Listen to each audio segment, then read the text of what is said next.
You'll see. Hawkeye. You should have watched it. Did nobody tell you? Did nobody tell you skip that? It's 6 episodes. Very simple. You could have watched that in 1 week on your lunch break. Hi, y'all. Yeah, welcome to us complaining about people not paying attention to stuff. Yes. People jumping directly into Daredevil, being like, "Well, what's going on?" Well, you should have watched the other ones. Well, who's that guy? Why is everybody all happy about it in the comments? Well, you see, there were these 3 or 4 other things that had happened that you would know the talking points on if you were watching. It's very simple. Yeah. Yeah, and we were supposed to have this yesterday, but see what had happened was I got home, and I was like, okay, well, I know I have to go to the movies, so let me take a nap. And I immediately went in there and I had a fitful sleep, and I woke up and like, shit, I gotta go to the movies. She took a nap. I did. It was a very good nap. It was a really good nap. It was. And then I woke up and went to go see Sinners, and I was out until the movie is long. I was out until like, I think it started at 6 and we didn't get out until 9. So it was literally 3 hours. Okay. Oh, I don't mind when movies are that long. I like a good chunky story. It worked. I'm not mad at it. Happy Easter, What's y'all. good, bruv? And happy Easter, yes indeed. Happy 420 and all those other things. No, you're not a bad uncle. What? I'll show my niece's Transformers 1986 movie. Am I a bad? You're a bad uncle if you don't show them. What do you mean? I need you to get on that, sir. Correct that. So, Chris H., do they really? Yeah, I mean, I feel like they thought they had gotten that. They had thought. And then he had brought. However, speaking of Easter, we did get our only Easter egg for this season. So that puts that thought into question. But we'll see. I mean, well, how young is young? Like 2 and 3, they're not gonna pay attention. 4 and 5, yeah, if it's 2 or 3, they're not gonna pay attention. 4, questionable. 5 or 6, yeah, they'll watch. 7 or 8, anything past like that, they're fine. I had my cousins watching the musical Cats. Wait, which one? What you mean, which one? This is when they were younger. The other one didn't exist. Okay. Well, you didn't give me an age. The other ones didn't exist. 7, 5, and 9. Oh, yeah. Listen, they can absolutely handle it. They are all grown now. That's the one with the 3 children that we had her and her sister watching Cats, and they was trying to jump over each other like Mungo Jerry and Rumple Teaser. And I was like, stop. Look. I'm like, you can't do that. Don't have me out here with musicals, do not flip her upside down. I can sing the whole of Cats for you right now. Like, you can't do it. You can't do it. You can't flip her like that. Right, she's not a cat. You know, the cat people can do that, but that's not how we move. A saray. Yeah.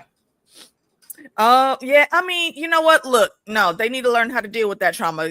Put them in front of the TV, show it to them, and then teach them how to deal with that trauma early, right now, so they can be fully functioning adults when they get there. They can be better best. Yes. Too much sheltering, I think, is never good for a kid. That's what I said too. Jesus and Weed Day, y'all. Yes, that is exactly what we said when we came on as well. Yay. Yes, indeed. So yeah, let's get into this. We know Lady D is wrangling children, so she's gonna jump in a little later. We start with a quick scene of Angela surviving Muse, and then we immediately jump to some sexy, spicy times. So yeah, okay, Disney Plus, I feel you. Thank you for not censoring where you did not need to, because those are some things that will happen. And of course, our baby Boo, she's recognizing some things going down. You know, Matt's got some bruises in all random places, and he's trying to just dismiss it. What's wrong with make you? Excuses. And I just feel like really, Matt. Like, I know you can't see, but she can. But she can. How do you think you're really gonna actually cover that? Bruh? Not only can she see, she can also like metaphorically, physically, like emotionally see, mentally see you, sir. She knows something's off. She knows something's off. What's going on, fandom? Trash. She knows something is off, and you're being standoffish. I feel like his story would have benefited so much more if he'd have just been like, tell her I am Batman. Like Val Kilmer in the circus. What are we keeping this secret for? You already know what's going down between her and Fisk. Like they never outright say it, which she shouldn't, because that's professional. She's not supposed to, but he figures it out. He knows the shit. Why would you not tell her the reasons for your fear? Because the way you're talking to her, it doesn't make sense. You can't expect her to understand where you're not explaining it the right way. Not explaining it. So I got beef with you on that, Matt. That's absurd. She's like, I'm just feeling like I feel like a no, just listen to me. Like, listen, have you ever been a plastic bag floating in the like that's and she is like, bitch, what are you talking about? What? Like, bro, it's absurd. It really is. Oh, and actually, before I forget again, shout out to Justin, Top Shelf Fandom, and also to Johnny the Irish Wildling. They both had birthdays. Today is actually Johnny's birthday, and I think it was yesterday was Justin. So, gents, whenever you see this, tops up to you. Wait, they're still Aries. I was like, wait, they're Tauruses. I think Tauruses start tomorrow. Yep. So okay, where do we go from here? Oh, we get back to Matt after Heather says her spiel, trying to get him to deal with his trauma in a healthy way, not with what he's doing. And cut to the office. Cherry's mad at him about how things went down with Muse. I mean, Cherry, I don't know what you wanted that man to do though. What did you want him to just have this girl die, or be like, was she not supposed to save him? Bro, like was she not supposed to go save his girl? I don't like. Hey, can you? I feel and Matt had all the points when he said, "Bro, if this was just another year or so ago, you would have been calling me for this shit." Come on, like, listen. What do you? You don't get to flip the script now. People die. Like, you want me to just be like, "Oh well, this is Matt, the blind lawyer from Hell's Kitchen. I saw somebody go into here." Mm-hmm. How are you gonna explain that? How are you gonna explain that? How are you gonna explain seeing anything? Sir, shut up. Shut up, Cherry. Right, like, I appreciate you, Cherry, but shut up. However, shut up. Right. On this situation, you're not finna to press him on that, bruh. You do it. You that do part. Can you come out here doing this? No, sit down, bruv. Ridiculousness. And of course, Fisk hears that there was a survivor, and they're saying that Daredevil did the rescue in the streets, and Fisk here, I think, and Buck knows who he works for, but I think this is the first time where he's looking at Fisk like, bruh, you good? Because Fisk is all in here like, just 10 years, and this one person came in with his righteousness and good deeds and dismantled everything in just a matter of months. Hard-working folks lost their job.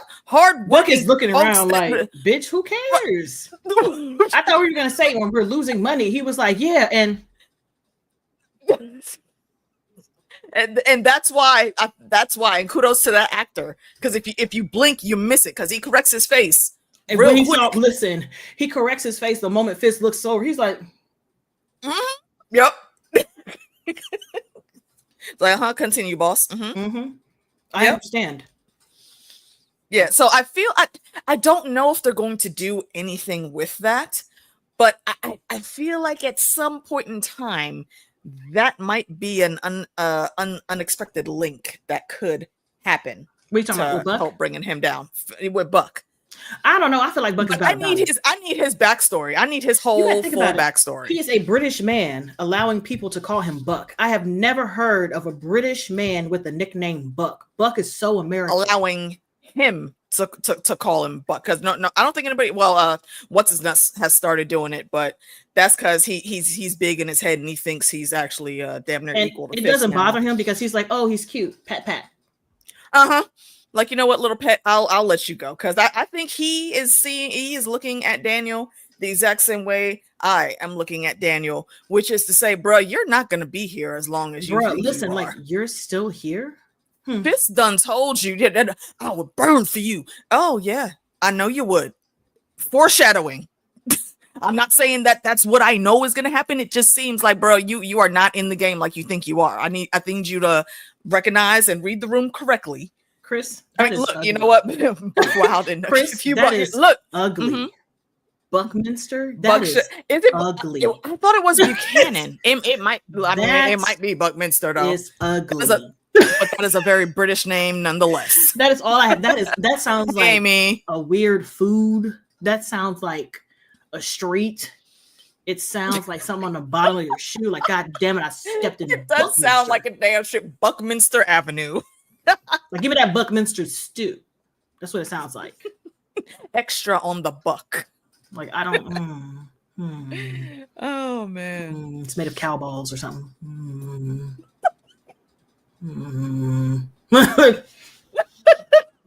Now that's in my brain. I can't get that out of my brain now. Thanks, Meeks. You're welcome. Appreciate that. I'm trying. Oh God. So they end that conversation with saying, like, you remember why I hired you, right? And he's like, yeah, because I did the ability to think what the hell is the word? Asymmetrically. Which is basically he can think outside the box. Yeah. Outside the box. That's basically it. Mm-hmm. And he says, why don't you go to the hospital? Oh, wait, no. I'm skipping ahead. Sorry. Because she hasn't been attacked yet in 7. 7 is when she gets attacked. No, 7 is when she's waking up. No, 7 is when she gets attacked. Angela is getting up at the beginning of... Angela's getting up at the beginning of this episode right here. Yeah, at the beginning of 7, she gets attacked. When I mean Heather gets attacked in this one. Oh yeah. That's not who I was talking about. That's what I was like. Where? Yeah, Heather gets attacked in this. Yeah. Because I forgot. My brain went to Matt being in the hospital, and that's not here right now. No. The cops do start going into those tunnels that Angela directed them to try to start going through stuff after this chat with after the fact. Like after if he this little girl find the shit in one night, and y'all, there was like 60 people are missing. Oh, those two looking things like little Kim. Oh, we didn't know. Trying to find it. I'm like, bruh. And it is Detective Angie Kim comes back. She's leading the squad, and they come in doing their thing. And then it goes over to Vanessa for a bit, and she's meeting with Luca. And Luca, because Luca been stupid this whole season, he actually thinks that he's making some kind of partnership right now with Vanessa, and his goal is to not have to pay that $2 million that he was ordered to pay. Before that, he is thinking that he can take over. He was acting up. Mm-hmm. He can take over from Fisk. Like, you went up to this man's office, bro. Did you think that was okay? You really thought he wasn't going to come get at you about that? I'm just like, I need you to mind your P's and Q's, young man. I just don't understand what you be thinking. Like, what you be thinking? I don't understand it either. It makes absolutely no sense. Like, you actually thought she would? That thought never crossed my mind. I thought about it for a little bit, and then when the scene happens, I remember the optics of the whole entire scene. Like, this was a setup. After I saw the actual scene and thought about the optics, I was like, okay. Baby girl was like, because that little smirk that was on her face right when he turned around and walked away, that was the tell right there. Like, and she has been acting to where, you could possibly think that she was going to go against it, but no. Just like she could confidently say Fisk would never hurt her, she wouldn't do the same to him either. But I did catch that, John. Luca, and if you know the movie, then you know the movie. Everybody should know the movie. Sleeps with the fishes. Why are you here? Why are you alive? Out of all the Godfathers, 1 and 2. 3? Yeah. 2 is my favorite. 2 is my favorite because I love a good backstory, and that's where we get the backstory. I like 1 because my nigga Sonny. That's my man. When he was He beat that man. So, that's the type of action. Sonny had not one fuck to give. Sonny said what he said, bitch. And that's why they had to do what they had to do with Sonny, because if they didn't, he was reckless. He was too reckless. He was gonna go park that car right on top of him. But I love my man. I love it. I love somebody Sonny stands on business. Mean what they say. Come on. Mm-hmm. But yeah, okay. Indeed. So from Vanessa, and we see Muse. I forget what the hell's real name is, but he comes. Bastion. It's something weird. Is it Bastion? Bastion. Yes. And I remember that because I kept thinking about Hollow Bastion from Kingdom Hearts, and I was like, why would they name that boy that? That's not what I was thinking. Never-ending story. I'm like, why would they do that? You savored that ass up, but he deserved it. He deserved it. Stomped him in the streets, and the kids was. I'd be like, damn, mind business. Mm-hmm. Got nothing to do with me. Go in the house and then just peek out the curtains. Because that's what you get. Yeah. Heather, through the conversations and the way it's going, for whatever reason, I guess he still has internal issues from that last fight where Matt had to give him them hands, because the kid's nose just starts bleeding for whatever reason, and she figures out just a little too late who she's actually looking at. Like, yeah, tell me the story. Tell me, yeah. So okay. And then she was stuck. So your dad, like, tell me a little more about your dad. He made you do Taekwondo, which is the explanation for anyone that didn't know. That's why he was able to somewhat keep up with Matt. But listen, you can't fool me with that body double. There's no way that boy is that thick. Right. You can't fool me. Because I looked at him, I was like, that's not. That's why I was like, oh, he couldn't be that character. He's definitely smaller. Like, he's smaller. Mm-hmm. Because the stunt double, that was a thick man. He was solid. Mm-hmm. That's why it hurt. Listen, she's gonna be super late with this. You're absolutely correct, Amy. You're absolutely correct. She right. Where we leave her, and we'll get to that episode. Where we leave her, she is fully in the grasp of Fisk, and she is absolutely going to figure out a little too late. Oh, okay, so he actually knew what he was talking about. Well, shit. But still, Matt, I'm giving you the L on that, because you should have just told her instead of trying to talk around and talk in circles and use code words and shit. You should have just told her. You ever seen that little clip of this boy in the blue shirt trying to talk about his dreams? Have you ever had a dream? Have a dream? Have you had a dream with that one? That's what Matt sounded like to me. No. That's girl. You know what? I'm gonna find it, because it's one of my favorite things. Whenever I'm feeling sad, I find that have you ever had a dream? And I cry. I cry with laughter because that shit's funny. I put have you at this point, that's exactly what I think it is. I agree with you, Damaris. Yeah. And hey, Kiana, why doesn't Heather have a secretary that could have called the cops for her when she was with Muse? Come on. I get it. That's a good question, because she's in an office space that she has to pay for. There are other people in that building. It's not like she was alone. So yeah, why didn't anyone hear anything? Even if she doesn't have a secretary, there's still other people on the other side of those walls. Why didn't nobody hear nothing? In TikTok. Bitch. Damn it, of course you sent it in TikTok. Yes, because that's where you find videos quickly. TikTok. Stop sending me to TikTok streets. I don't want that clock. You do want that. You do. Damn it.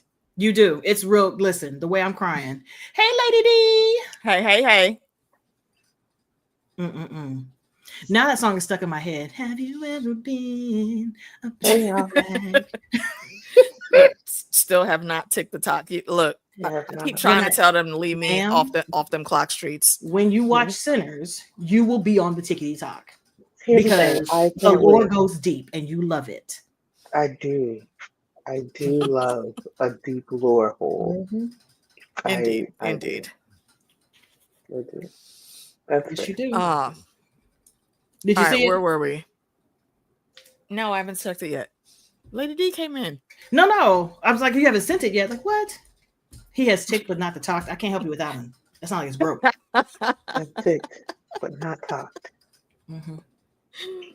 Mm-hmm. Oh, I can't live with that one. It's broken. Okay. So let me pause. Uno momento. I'm not gonna put it on the screen. No, but just to hear it, it makes me chuckle. Okay. Just so y'all know, I'm cooking dinner. So any noises y'all hear in the background, like what you cooking? Sorry, that's all right. my bad. What's for dinner? Right now, it's roast and baked macaroni and cheese. I got to figure out what I'm doing for the vegetable. I feel like it's gonna be. Can you airship a plate, please? Okay. That's where I'm at. All Thanks. right. Airship. I wish I could. I wasn't we'll hungry, but now I am. Thanks.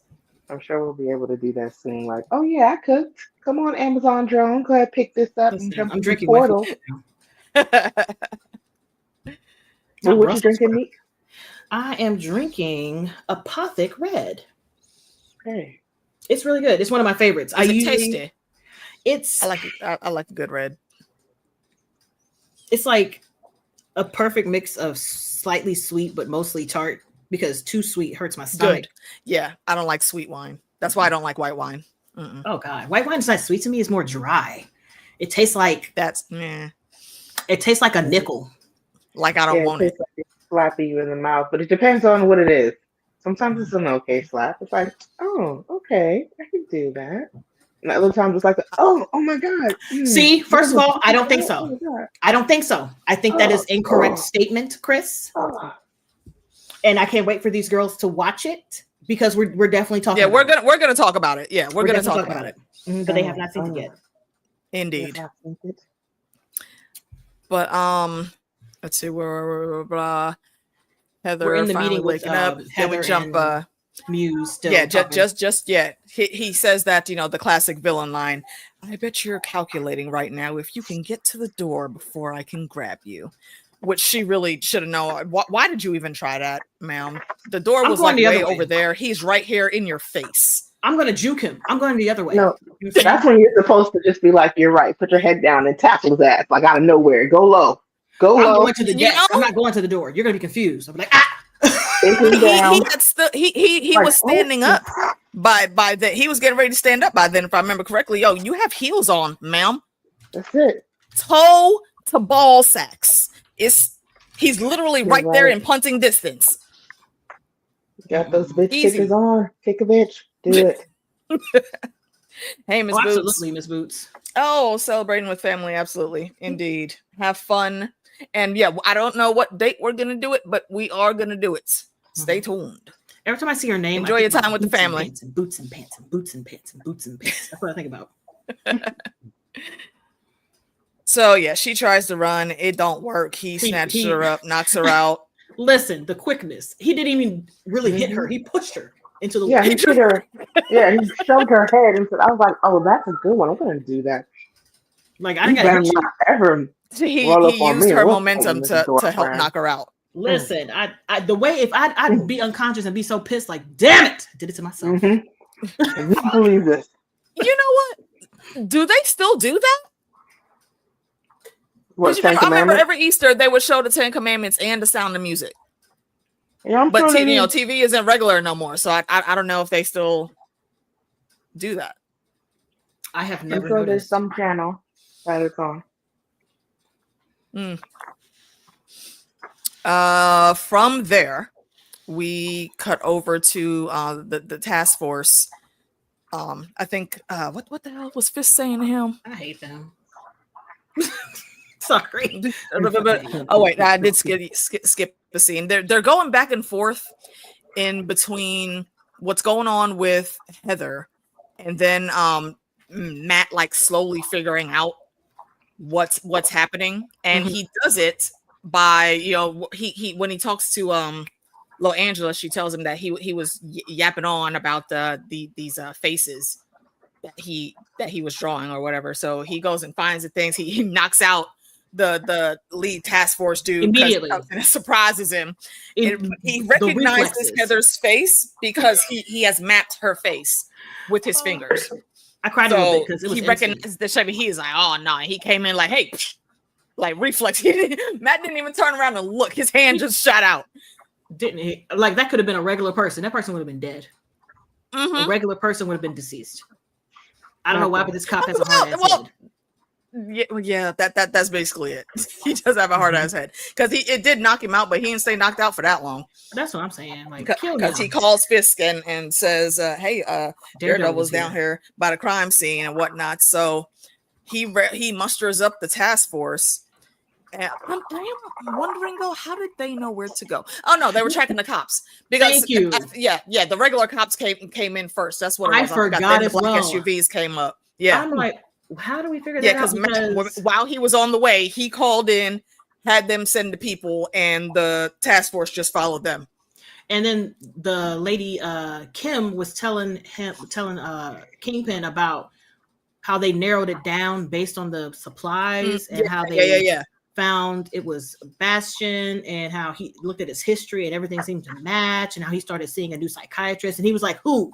And it's like Heather, and then he says the name's up. Go there. And I was like, okay, that's what I remember. Yeah. So Heather comes to, and he's put on his mask and full in gear, and because she's drank the Fisk Kool-Aid, so she said, "Well, you can't even do what you actually want to do without taking that mask off. You're weak. You're a coward having to wear that mask." And that sets him off. And then the sirens, he hears them. He's like, "Oh, okay, shit, not yet." Mm-hmm. The smoothest, okay. Mm-hmm. All right, and then that's when he pulls the mask off, and then he starts with the scalpel. And it looks like he was getting ready to do even more heinous things. And then that's when the sirens stop him. And then, just when he's about to like fully take her out, Daredevil comes in, and they tussle for a little bit. But he as he should, he gets his ass beat, and she comes to just enough to grab the gun, pop, pop, pop, pop. He's dead, and at the last moment, and she passes out from the emotional trauma, and Matt stabilizes her. From the blood loss, actually, the blood loss. That's right. She was bleeding pretty bad, and Matt stabilized that quickly before he left because he was about to get snatched. And he jumped out the window, to which somebody did see, as we know from BB's reports. And they said, "Nah, Daredevil did that. I saw him come out that window." Snitch. Especially since you know that Fisk is after vigilantes. I'm like, what? Who jumped out the window? A bird. Right. Cool. A bird. His name was Sam. Because and it also, like, I like BB, but for this one thing right here, I think she should have held that story too, because it ends up actually him and her up. Well, in the next episode a little bit. I understand the reasoning behind it, to gain trust and to slide her way into situations so she could be closer. But ma'am, I don't know if you can fight or shoot. Preferably, because you can't fight that man. Exactly. not at all. So task force are a bunch of corrupt clowns. Yes, they are. Yes, they are. Fully agreed. Clowning. Yeah. So once the story goes out, Daniel, he threatens BB, says, "Hey, change the story. Daredevil didn't save shit. That was the task force that came in." And of course, Fisk, he calls a press conference because he has to put himself out there. "Hey, I said I was going to clean up these streets, and I delivered."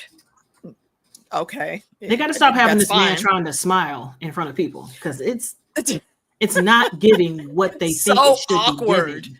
It's scary. I'm so like, awkward looking. You do.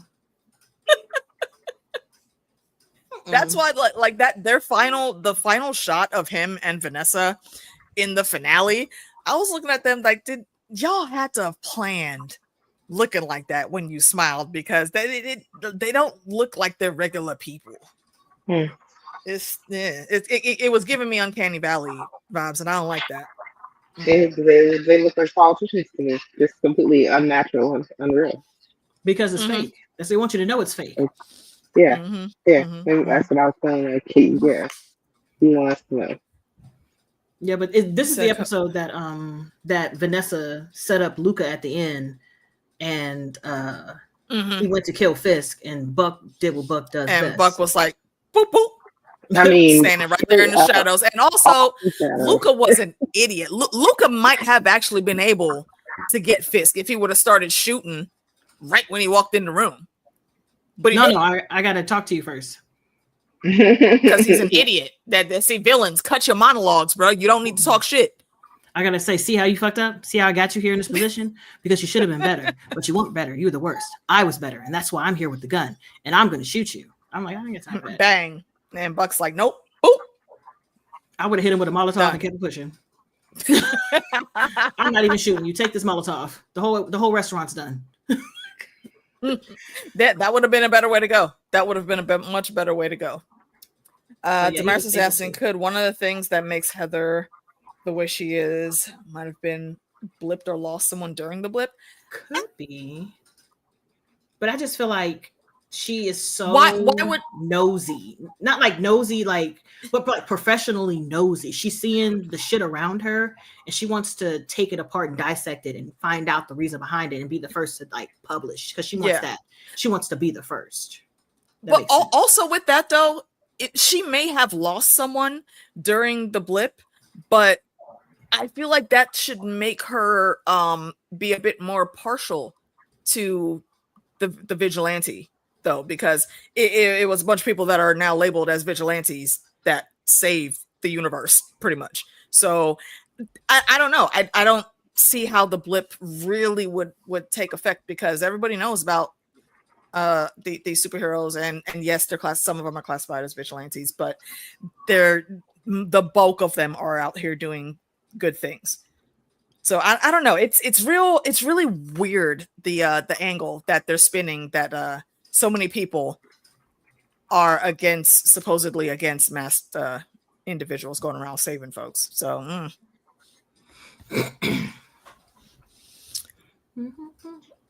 gonna be singing this plastic bag song for a while. Sorry. I did it to myself. A plastic bag. Yeah, you did that. Mm-hmm. Matt is at the hospital when Heather wakes up.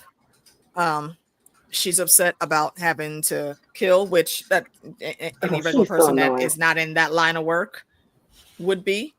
She's annoying. And what's the alternative? This is where she really starts getting annoying to me. Yeah, because of she's remembering Daredevil saving her, even though the news is saying it was Fisk and the task force. And from this point on, my feelings towards her are completely sour because, bruh, I need you. You're doing too much now, ma'am. Yeah. You out here trying to go the way of leap? You want to just die? Like, shut up. You know what it reminds me of? The way we're looking at her. Remember that picture of Danny when she was talking to Sansa and she made that face like, that's where we are right now. Like, yeah. Like, okay. Do you? It's like that. I can't. Seriously. Like, man, what was the alternative? You dying? Exactly. So you didn't want to be saved? Like, what do you mean? It's like, no, I saved myself. He didn't save me. You saved yourself? Word? Did you? Yeah, I shot him basically, so I saved myself. That's interesting because what I remember is that you tried to run and got your face smashed into a door jam. But you know what? You're right. And then after that, you was talking shit. Thrown into the other wall. And he suplexed your ass into the ground. And then you lay there while he was ready to cut you open. Okay. All right, ma'am. But you saved yourself. Okay. Matt was literally about to end him right then and there. You just happened to jump up with the gun. Okay. All right. Like B said, okay, Karen. All right. She's annoying me. And then it's just a perpetuation of violence from this one and this one. And I was like, oh, bruh. Yeah. We'll get heavy into that one in a couple minutes. Yeah, because that is in the next episode. We finished this one with Vanessa telling Luca where to go. And yeah, boom, boom, boom. He got. And Fisk. I will give Fisk props for this land because Mans does not miss a beat at all. Says, call Vanessa, ask her if she want me to bring her home a plate. And he just sits there, keeps eating, enjoying his steak. And that's the end of the episode. So what are we rating? What are we rating this one? Episode 7. How many muses? Dead muses? Sure. I'll give it 7 muses out of 10. I enjoyed it. Okay. You can start to see how stuff is kind of falling apart for both Matt and Fisk. So I enjoy the unraveling as it is. Ooh, super low. 4 out of 10. Okay. He's never been a plastic bag.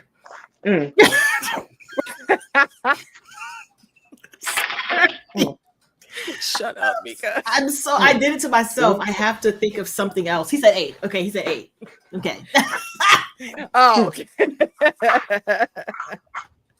I'm like, wow.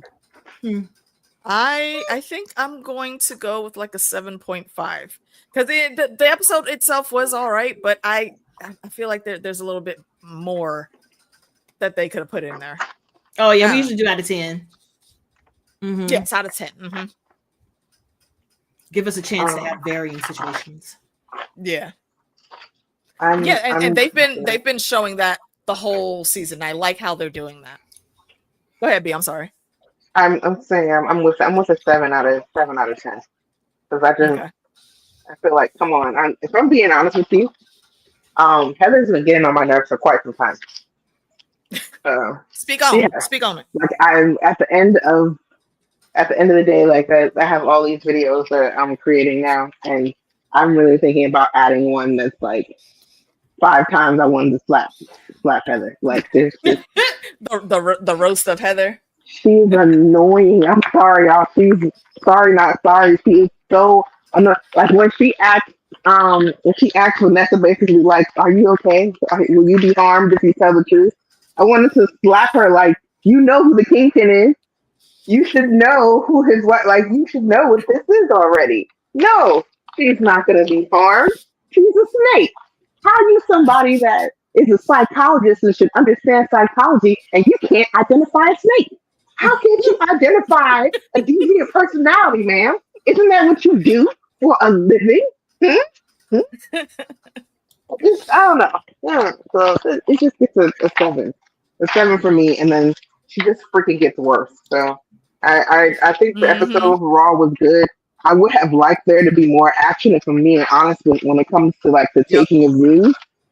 Same. Because of what Muse was supposed to be. Like he's a serial killer. Like he's a super problem. Like, well, here's the thing. I think they said he's going to be back for season 2. So how? Oh, is that going to be a copycat? That's going to be a copycat. I think because he's not human or something like that. He's like part mutant or something. Okay. I am very interested in seeing the spin on that. Yeah. Okay. They owe us something. Honestly, in my opinion, y'all owe us something. Because he was creepy. He could have been creepy. Yeah. Hold on. That actually makes even more sense. See? Because he said he only took like 6 months of Taekwondo. Only 6 months of Taekwondo when you were 16. You see what Amy with Daredevil. He's an Inhuman in the comics. Okay.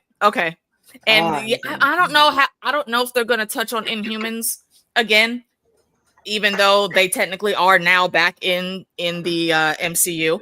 I think they're going to do the same thing that they did with Kamala and spin it as Next Gene. But we'll see. And I did not know the full backstory on Muse, so knowing that now, that could be very, very interesting. Hopefully they play it right. Well, good, because I was really disappointed. I'm like, he's a whole serial killer. He's a y'all identified like 50 blood types and like 2 of the like 50 people that are dead, like 2 of the pieces of art or something like that. Like, why is this a bigger deal? Like, and people y'all couldn't identify. Like, why is this a big deal? I don't know. So I wish there was more action. So 7. Okay. All right, I'm with that. Said Feige may not let us have the Inhumans. I mean, well, not completely, but they are, because they had our King of the Inhumans in Doctor Strange. So they are canon now. Well, canon again. They were before, but he kind of played them like he did Agents of S.H.I.E.L.D. saying that they weren't actually canon, even though you had the same actors playing the same damn parts. But all right, Feige.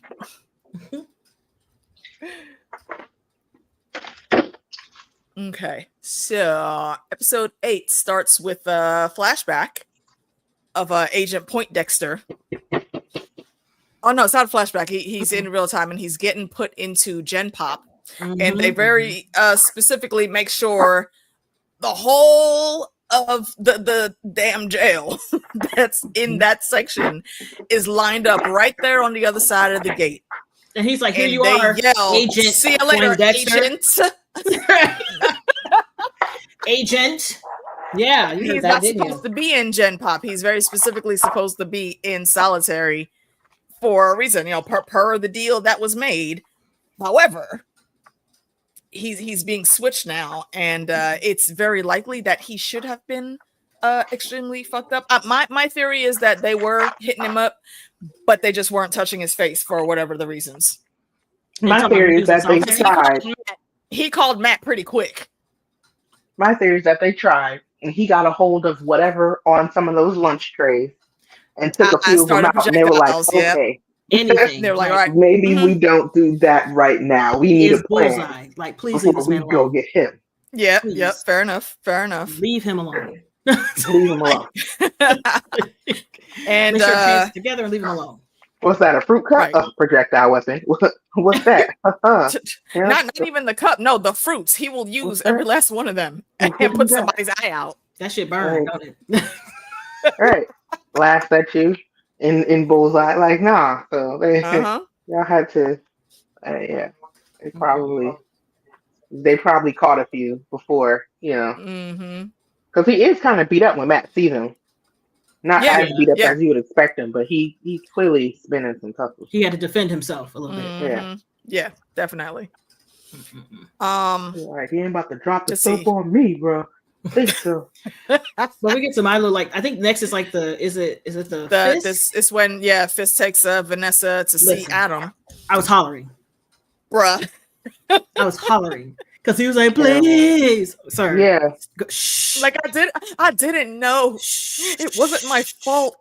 And she was like, you didn't pop. Yeah, you didn't know that she was just as vile as his crazy ass. Look at this. Oh my God. I don't know why he thought he was ever leaving that cell alone, alive. I don't know why he thought he was gonna live. And I just like how Fisk was like nervous to admit that he did this, because it was like, it's not his way. His way is to immediately get rid of people who get on his nerves. He kept this man and specifically to beat his ass every time he felt the need. Every time he remembered, which was damn near every day. My wife Vanessa loved your hands. Bring me the knuckles. Bring me the knuckles so I can smash them with the What'd you do with them hands, bro? Come on. Where were those hands, bro? Come over here and let me pop you in the face a few more times. And he was just so nervous, and he was like, okay, so listen, here's the deal. I'm just trying to be the better man. And look, he's alive. So he's alive. I said I wouldn't do it. I didn't kill him. But we have to move forward, though, and get rid of the side business that we don't need to be having. We already took care of Luca. That we gotta cut this strain here too. So, and I like that he gave her a choice. And he was like, you can either let him out, let him go, and we can start anew, or you can do the do, and we can start anew. Because I think she knew that if she did say, okay, you know what, let him go, he would for a couple hours, and he would never trust her again. And if he didn't, well, no, I think he would have just went after him again. Oh no, I think so too. I think definitely he would have, but he wouldn't have trusted her ever again, because he trust her. Yeah. Mm-hmm. That was the trust fall. Like, close your eyes and lean back. She was like, pick up the gun and squeeze. Except a gun, and you're murdering someone in a cage who are beaten with a hammer. So, with the hammer. Even gave him an axe, but he couldn't hack it, so I had to fuck him up that time too. Hilarious, as you do. Yeah. So we switch back to Matt and Heather talking, and the bitch. You said it right. Matt is trying to have a civil conversation. Then she turns around like, "Watch your tone." He's so annoying. Bitch, what the fuck you mean? Watch his tone. What? Everybody is strung out. Everybody is like stressed out. I get it, but ma'am, the 180 you just pulled from yesterday, saying how you wanted to talk about vigilantism as in like strength, and now all of a sudden it's a problem because a man in a mask beat your ass, but you forgot that another man in that mask saved your ass. So like, she said, I just keep thinking how the violence transferred from Daredevil to Muse, and now to me. Muse and Daredevil are not the same fucking things, bitch. What are you talking about? That was so annoying. That right there was it for me. That's when I was like, oh no. That's when I was like, she's gotta be a bad guy. She has to actually secretly be evil. Because how do you twist these things? Mm-hmm. How do you think like if you think about it in the real world, there are people who see things, whatever, and they will somehow twist it so that the thing that they decided not to like, for whatever reason, whether right or wrong, is always in the wrong.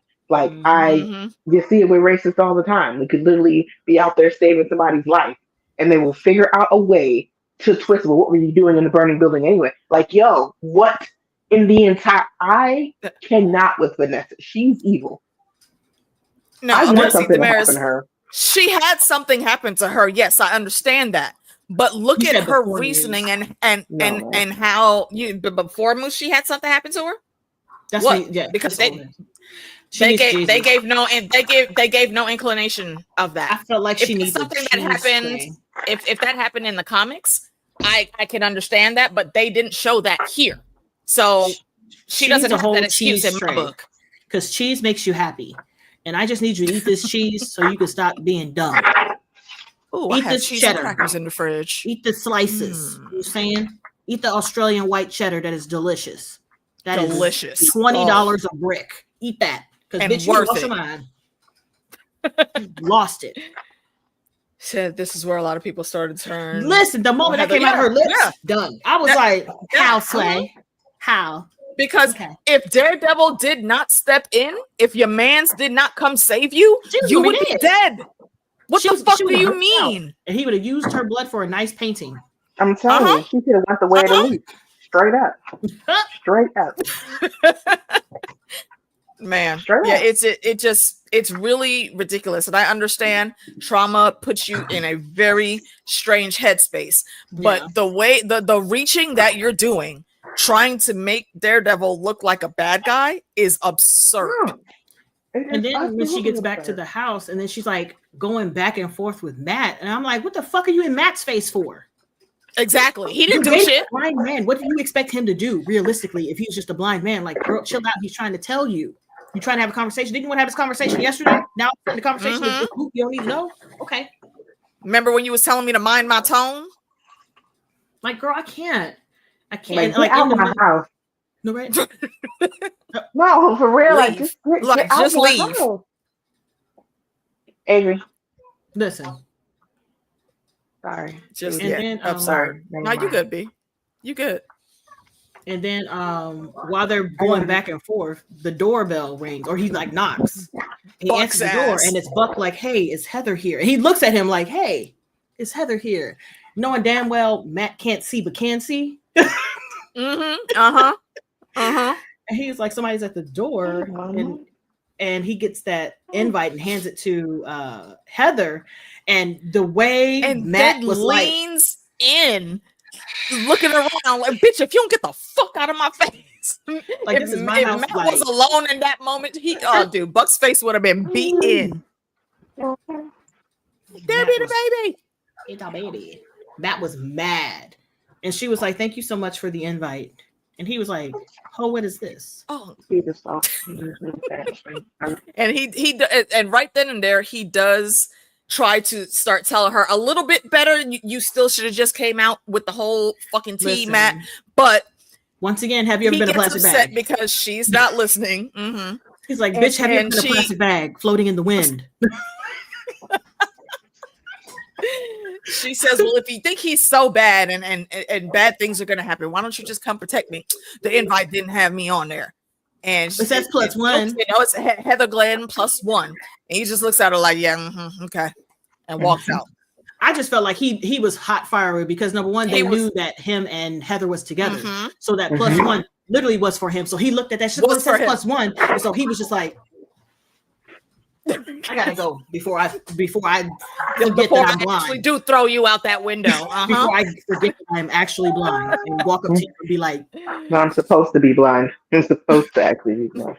Like Yana says, it's odd that even though she doesn't know exactly what's going on, she can't feel that something is off between Buck and Matt. Yeah, I think so too. It's literally her job to read people. How did you not catch all that tension? The tension. Crazy. You know your man's. It's been some months now. You know Matt is not the type of person to just look at someone with that much vitriol in his gaze and then be like, man, he is blind. And he's looking at you like, maybe. How are you not catching that? We to dial it back. Because he was going to walk up on her and get real close and be like, this is fucking stupid.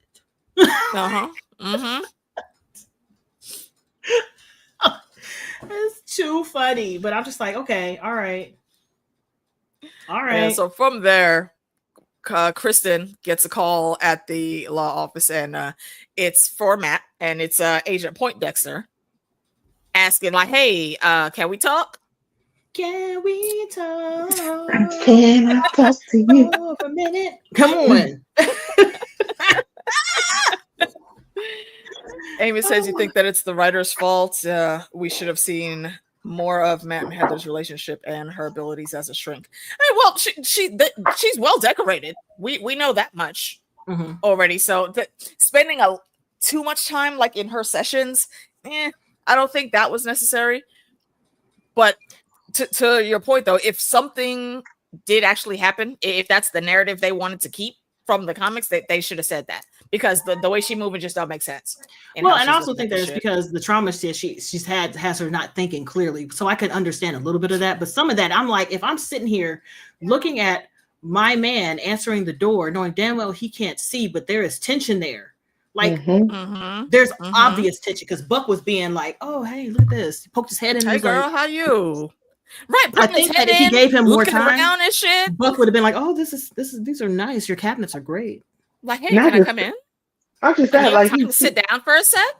Your boyfriend is literally like, Heather, how you know? Like, you hear the in his voice, like, how do you know this man? Like, yo, this is the problem. How do you know? And you're just like, from what? And you look at Matt like he's the problem for asking that question. Oh my gosh, Heather, he almost switched into Daredevil. He literally was like getting ready to interrogate you. Like, what do you mean? Right? Well, you learned a lesson, didn't you? Didn't you? And now you're mad. Oh man. So Agent Poindexter is complaining about having to be in Gen Pop, and I didn't catch it on the first watch through, but when I went back and watched it again, I think he was doing this on one. He did genuinely want help from Matt, but I think he also knew that if he pushed the right buttons, he was going to get Matt to react and do exactly what Matt did, and that was in the plan. It seemed like maybe Matt just went off. He did, but that was the plan. But I think he also wanted to see how much Matt knew. Like, because he knew that in the end he was hired by Vanessa. Like, he knew that part, but he didn't think, like, he wasn't sure if Matt knew. He wasn't sure if Matt knew that. Like, I'm still alive. Do you understand why? Like, do you understand what's going on? Do you understand why I did what I did? I didn't do it because I didn't like you. I don't. That's not the reason. Like, do you understand that this is something bigger that you missed and then I missed because I jumped into this thinking something and it was not that? So they were both like, but what's his name? Bullseye was more in the know of what was going on. He just wanted to see what Matt knew, and poking him like that made Matt think about the information he was receiving, which moved on to like the next scene when he was in Josie's and he was like thinking like, why? Yeah. That crash out was Keanu, you are exactly right. they should rename it Matt's Crash Out because he was not taking shit from nobody. Yeah. He was running around cussing everybody out. And it was worth it. It was a stone for Vanessa. Yeah, pretty much. Mm-hmm. That's what she was trying to do. But yeah, so after this, he provokes Matt enough, gets his head smashed, knocks out his tooth. So now he got to go to the medics, and we'll pick back up on that in a minute. We get back to Cherry. I think it was cut to the Josie scene, and that's when Josie drops what the Foggy was actually drinking. Hey, let's finish this celebration here. And wait, hold on, Josie, you say he drank what? That's a celebration drink. He didn't drink that. What you mean? Okay, so he wasn't just having a good time. He was celebrating because he knew he was gonna win, and somebody had to silence him, so he didn't win. He's like, okay, you know what? I gotta go. Excuse me. And Josie, because Josie sees everything.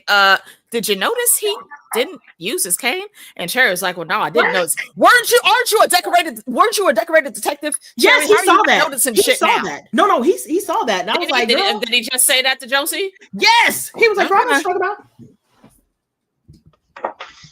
Like, he didn't use his cane, girl. What? Yeah. I love that. He didn't use his cane. He was like, yeah, okay. Whatever. Did I ask you to do something? Huh?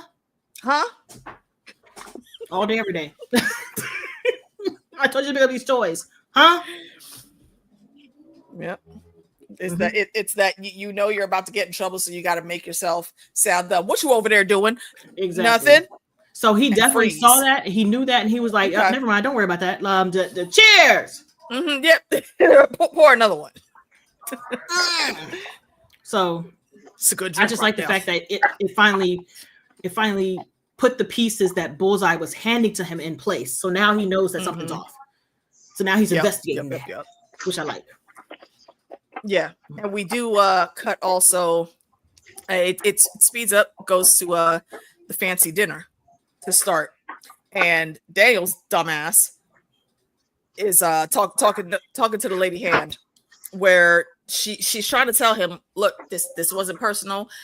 I just wanted to give the boss, make sure he has the actual, up to date information on where he's trying to move.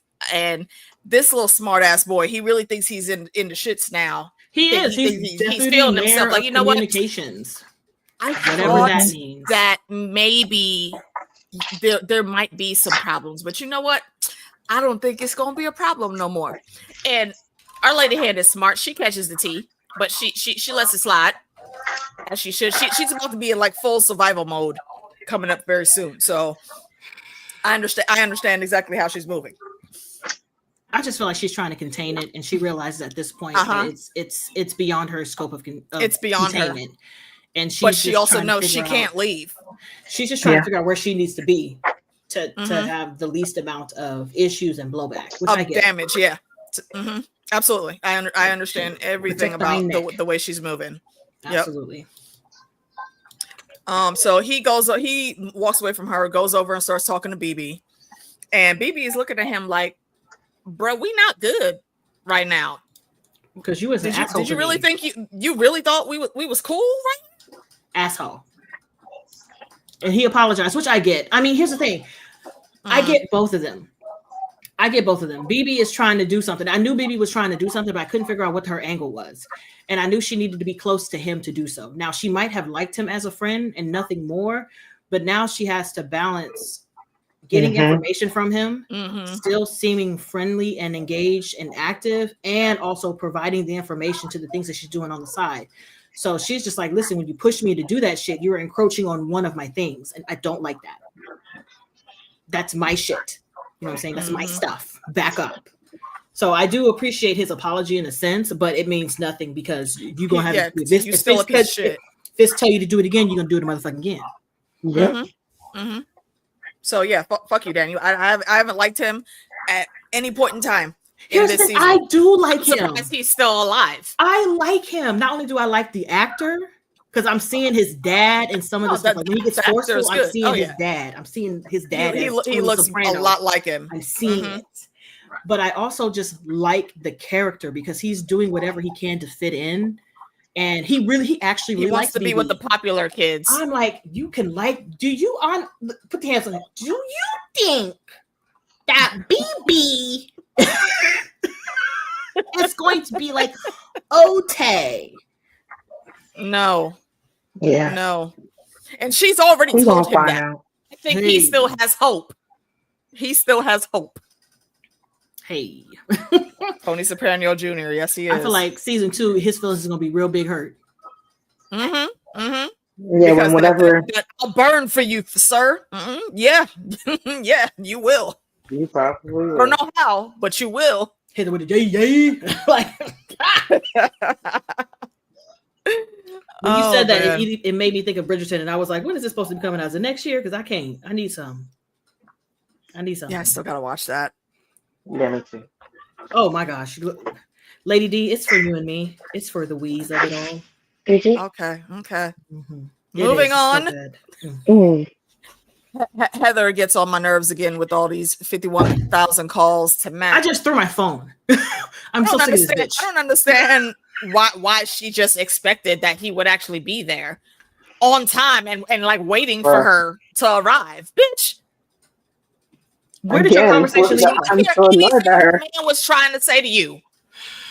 So annoyed by her. Bruh, the collective eye roll. Ugh. Like I just every time I look at her now, I'm like, ugh. But I think during this gala, my favorite part was seeing how Fisk was fucking with everybody. That lady in fight, she was like, yeah, he was like, oh, I bet you're missing your husband. And she was like, no, really, have you seen my husband? She's like, but have you seen my husband? No, but seriously, like, have you seen him? Yo, you haven't? He's always with you. Where is he? Well, and she looked so flustered.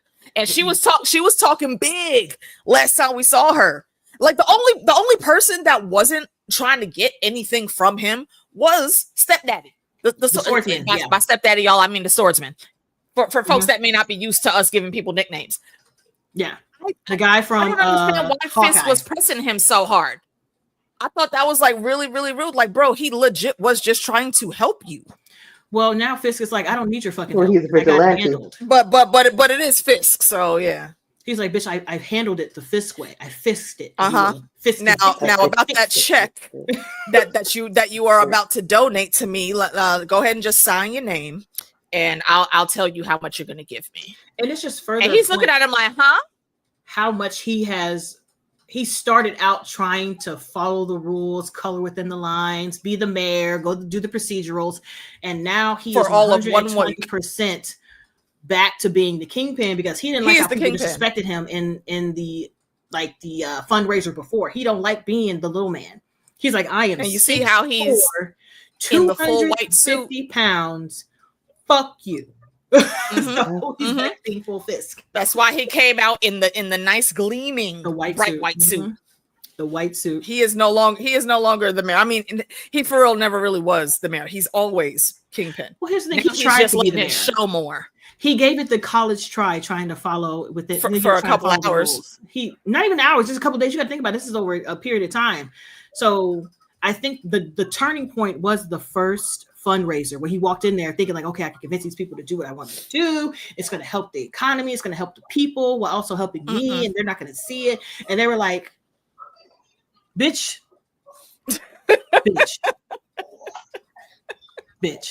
I guessed it. He can be both. No, he cannot. Whatever he does, he will always be kingpin. I think because to be mayor, you have to have a little bit of humility. You have to have an understanding that you're not going to get your way all the time, and sometimes you just have to work around it or work through it. And sometimes you have to compromise. And Fisk will never do that. He can't do it. He will absolutely never do that. And I'm giggling because I'm looking back at my notes now, and I was about to start talking about the place that what Matt figures out, and I know it's called Red Hook, but in my notes I put the Red Keep because Thrones bleeds into everything. So there's the asterisk for that. If you hear me say Red Keep, I mean Red Hook. So it's like Heather's on the phone. Fisk is look, y'all know who I'm talking about. Fisk, he ends up talking to the swordsman again, and they go through the thing, and he walks out. He's like, "Huh," with a look on his face, and I think he ends up getting ready to leave, but they don't show too much about what else happens with him for the rest of the episode. But he's basically shaking everybody down. Literally. So how much are you going to donate? And I love how he keeps saying donate when he's really just telling these people, give me your motherfucking money. This is a stick up. I need my money. Immediately. Give me the loot. Give me the loot. Come on. Come on. The commissioner sees someone comes in trying to take pictures, and Fisk, gives a little nod. The task force snatches him up, and the commissioner sees that, and he goes to follow him. Wait a minute, before we get past that part, why would you try to take covert pictures with Flash? Bro. Plot hole. You know my rights. You may know your rights. However, you know who the fuck is in this room. What why were you doing? Out in the open, like right with the loud ass camp? No, hold on. No, I got one better for you. You know you're right. Who you gonna go to? The cops. Like, yo, yeah. Literally, because the cops actually are technically here. The commissioner to unhand that man before I charge you with assault. No, bro, this isn't assault. What you mean? Look, this is assault. And he takes his man's hand and sticks it in the deep fryer, and to basically teach him a lesson. I'm surprised he still had skin left. It's crispy when he leaves. And the minute I saw that, I was like, "Commish, go back upstairs, bro. Go back upstairs." And I feel bad for him. Talking, but then he also notices, you downstairs in the basement hallway by yourself. Nobody there has to answer to you anymore. Go back upstairs. You shouldn't have went down there in the first place. I feel bad for him because he wanted to leave in the first place. His whole plan was to fucking leave. Was like, no, you're gonna stay here because people like you. And I'm like, if you were gonna do this, Fisk should have been like, leave. Now you can leave. Now you can sign your papers, go out there with your kid and your secret kid and be over there away from me. But Fisk made him stay. Yeah. And I'm like, it was crispy. It was unseasoned because it didn't put anything on it. But hopefully the oil had something in it, because if it didn't, it was going to be bland. Just saying. That's why you got to season the meat. You can't just put seasoning in the oil. You got to season the meat. Nobody wanted extra crispy fingers that night, though. Oh. You never know. Fisk probably would have tried it. You never know. Yeah. You got some crazy. Well, that's possible. He be doing some random shit. I think Vanessa would have tried it as well. Her man was eating. She's like, "I'll take a nibble. Let me nibble." Like, don't give me a whole one. No, give me the one that you to break off a little piece. Exactly. 16 herbs and spices. Seasoned finger on the menu. Get it while it's hot. Come on. But yeah, he Commissioner rises up and he goes back upstairs. Yeah, pretty much. He's useless. He understands his. He can't do anything. Yeah, he knows he can't really do shit to them. I would have just been like, "I'm resigning. I'm leaving." I don't understand why he didn't immediately just leave the state, bruh. You know you're not going to be safe there. Yeah, and don't tell anybody anything. Don't tell anybody that you're doing it. Just disappear. Get on a plane. I would have mailed my resignation. My resignation would have been mailed from a private island, somewhere unmarked. I resign because I'm not doing this. He could have called the feds. He could have. No, the commish called the feds for what though? That was the plan. The plan was to go past him to do that. In the next, was it this episode that he said? Well, he needs more. Yeah, he needs more. It's the next episode. Okay. Yeah, we're almost to the end of this one. He needs. I wasn't sure what he told me. I'm saying that night. Yeah, that right there. He didn't have all of his ducks in a row just yet. No. Because he left the area and then he went upstairs and he pretty much talked to BB. And he sees BB. Yeah, the last thing we see of him, I believe, is when he's talking to BB. And she basically is, she's been moving in the shadows too. We've been seeing her news clips, but she does also have other news things that her name is not publicly on. So that's the story she's trying to get from the commish. And because she knows that this man like, killed her uncle. Did you know Fisk was suspected of your uncle? Yes, Like, yes, I did. Yeah, I did. So that's why I'm here. It's like, oh, so you're working right now? I don't know. Am I? Like, you got some tea? As she should be taking out. It makes me feel better that she had a goal and a plan, because I'm like, if she's just following around and just doing shit, I'm like, this she's is not dangerous. willy-nilly at all. It's and even being that, it's still dangerous for her. I don't know if she's capable of taking care of herself when it comes to Fisk. She could probably handle what's his name? Daniel. Daniel. She could probably handle Daniel, but when it comes to Fisk, even Matt has a hard time handling Fisk. So I don't know what her plan was. Buck could probably take her out. So I'm just like, ma'am, I just need you to be.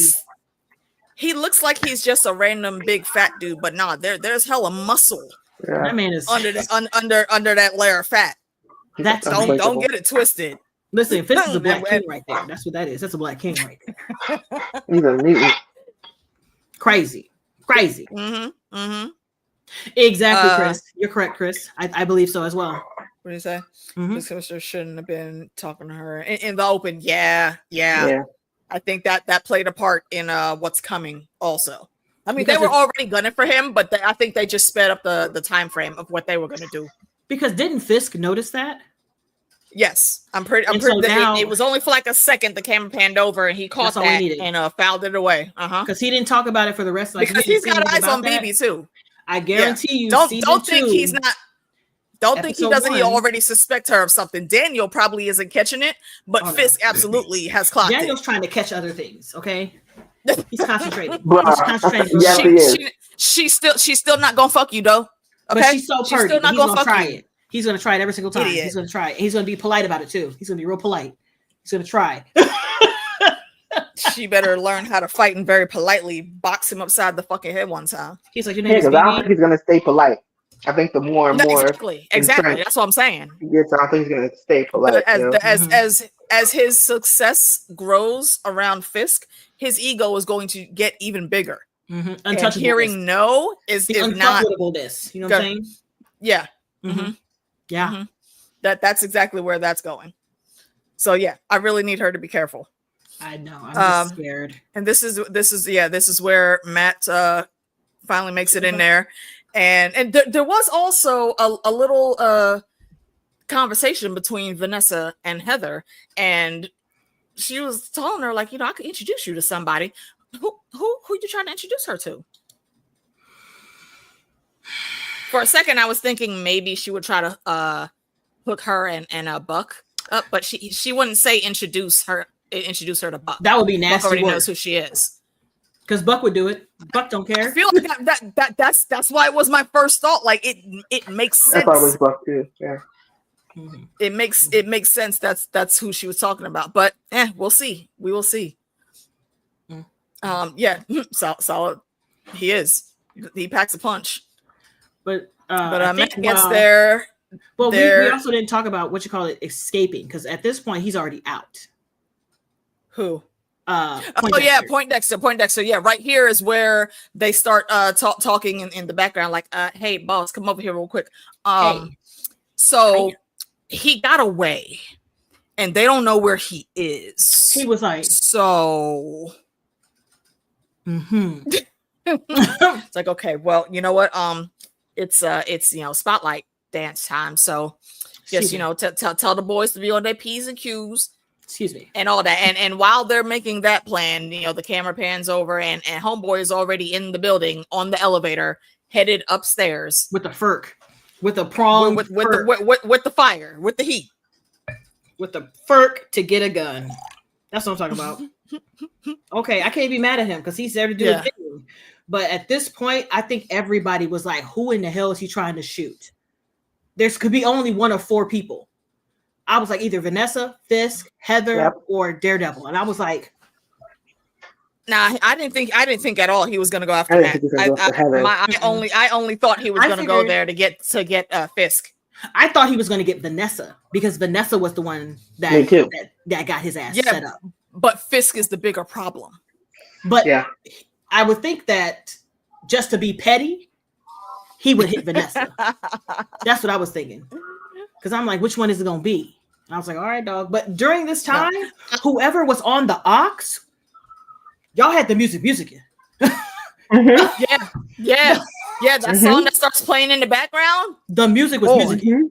I was like, God damn, what's happening? This turned cinematic real quick. And I was like, real quick. I had to jump on Shazam real quick. Like, wait a minute, who is this? Real talk. Like, what? The light? Who is seeing the light? Who's going to Jesus?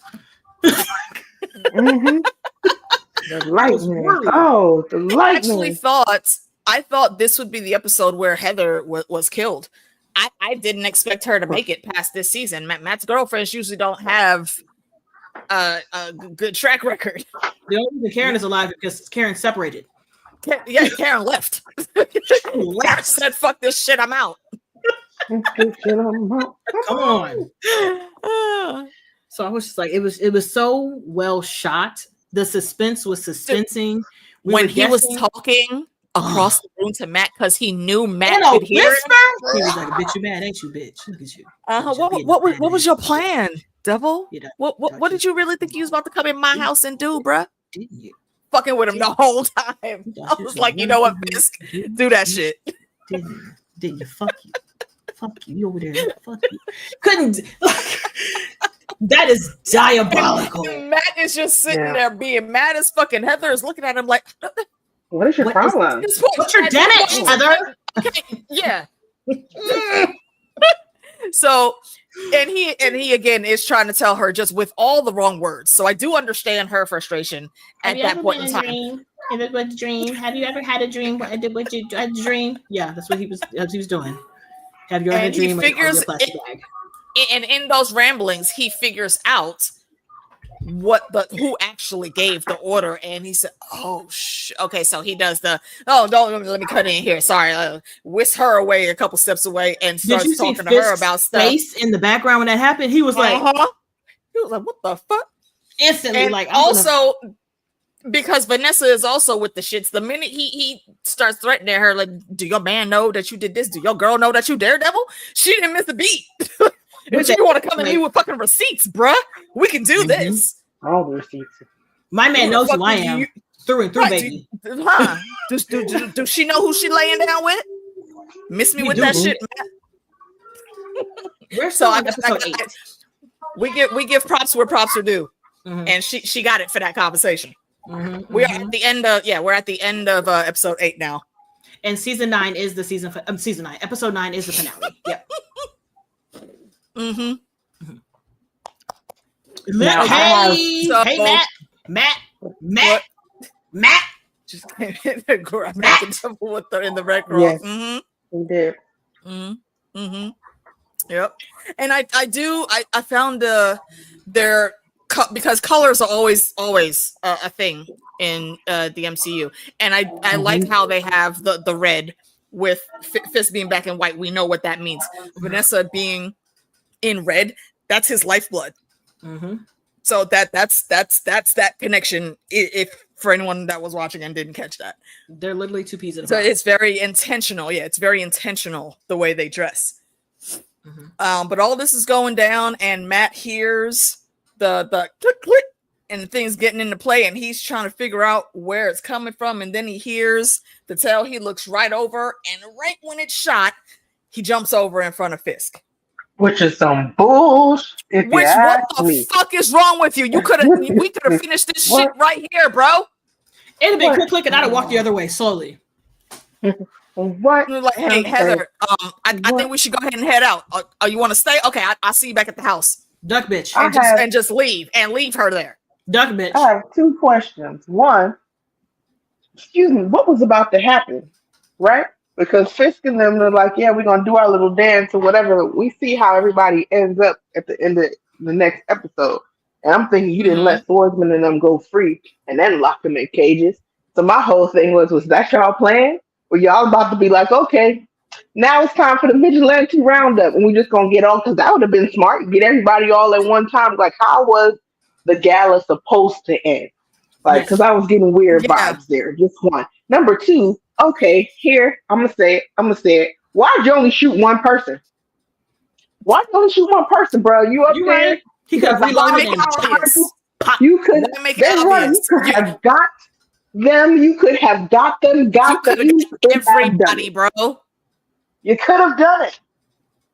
You were right there. You had it. I don't understand why you would just one. And you had more than one bullet.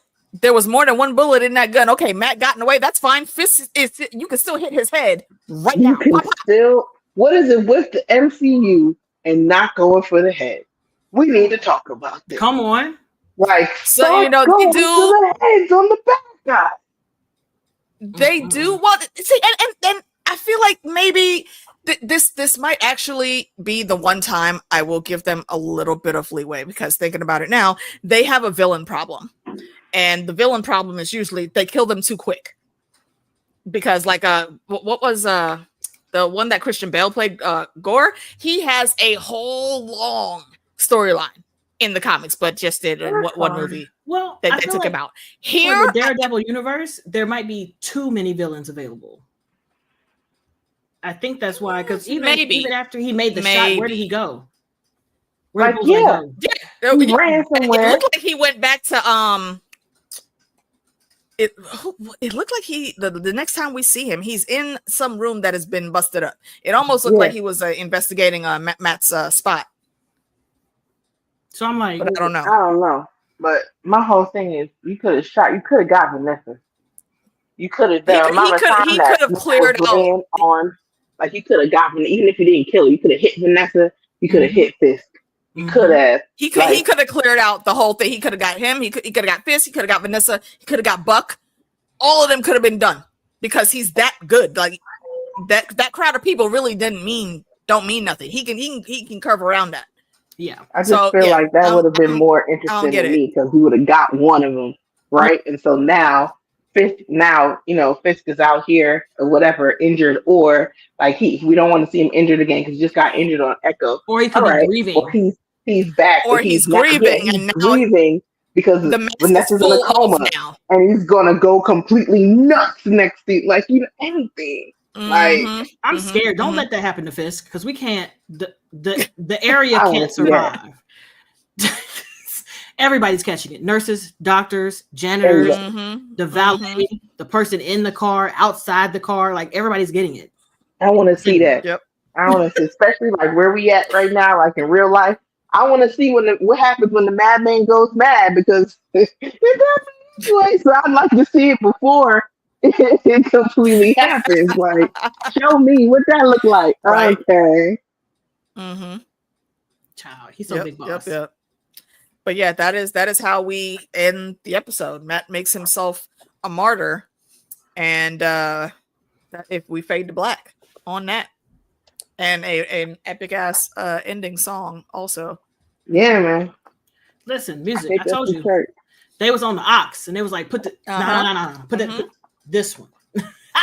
turn it up. Turn it up. Fade it in real subtle. And they got mass choir. Come on.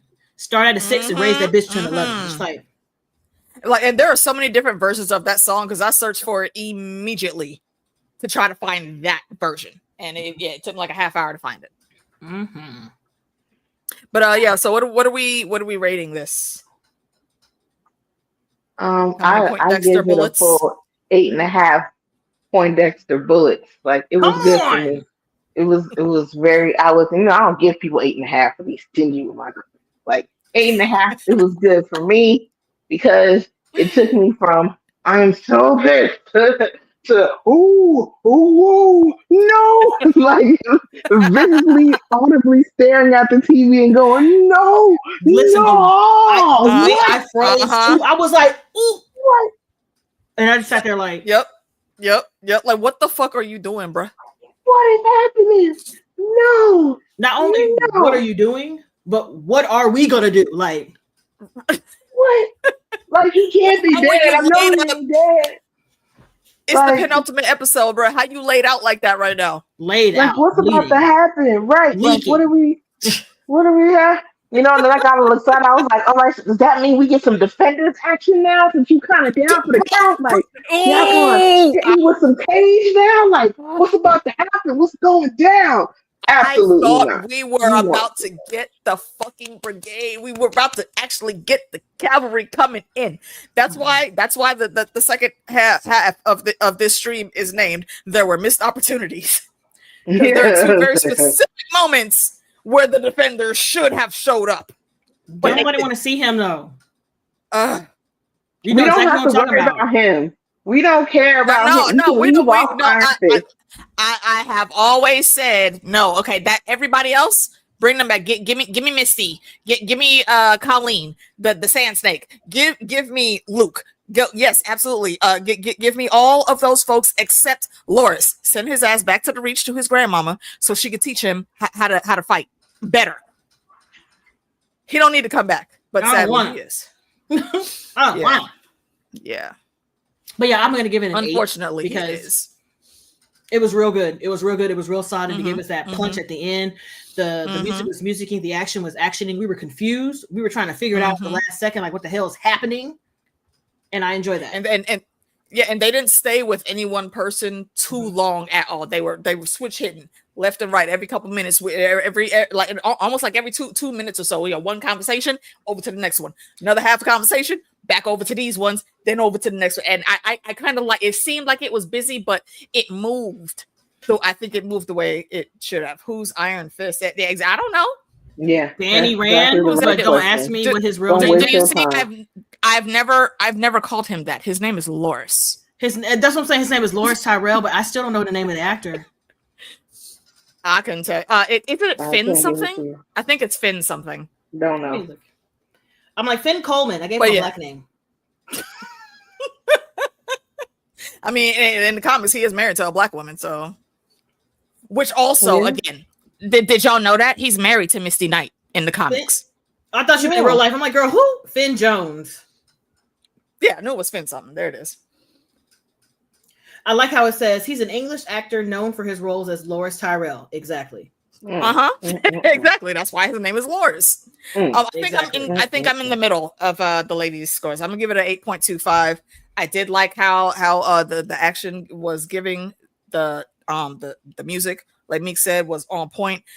All of the revelations and the stories and the plots coming together, they happened in very, very good ways in this episode. So I very enjoyed it. He can stay. He can absolutely stay under the set. Or you can stay under. Do you know what? That's also almost under Cersei. Same difference. Continue. Those are the exact same things. Yep. Anyways, into the finale. There we go. I said, there we go. Very, very much so. We very start Mario with that flashback, and we hear the original agreement, that discussion between Vanessa and Agent Poindexter.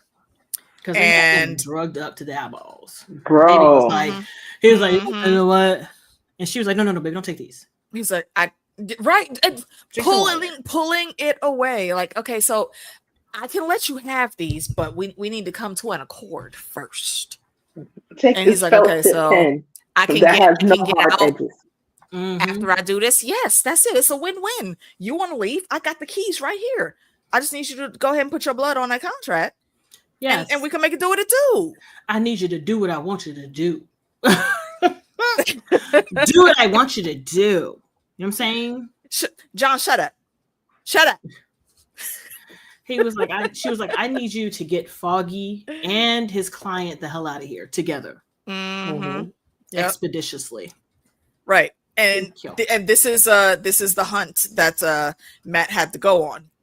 Why did they need to cover that up? Why? Because the case that he was working on, he's like, the guy wasn't really connected to anything, but there was something deeper going on, and we'll get to it there. After this flashback, we cut to the hospital where Kristen and Heather are both there. He automatically, because it's Matt and he don't know how to sit still, he just said, hey, okay, this is the tea. This is what's going down. Well, first he woke up and he was like, Karen. And Heather would look like, I said, "Ooh, man. Oh, young man." And listen, Kristen was like, he was confused. Right, Kristen jumped in real quick. You know, it's the anesthesia. Yo, shout out to Kristen. Okay, Kristen has been the best wingman since episode 1. Right? Never chase a bitch. He was confused. You know what I'm saying? Like, don't mind him, girl. He don't know what's happening. Don't mind him. I'm gonna tell you. And I think the moment he said Karen, she was like, okay. She was gone. She was done. Why the fuck was I even here? Exactly. She was done. She was like, you know what? Never mind. Well, I mean, just again, you are a psychiatrist, so you're supposed to be good at these things. You didn't know he had a long-standing attachment to this woman? You like did not pick up at all that he still was attached to another woman?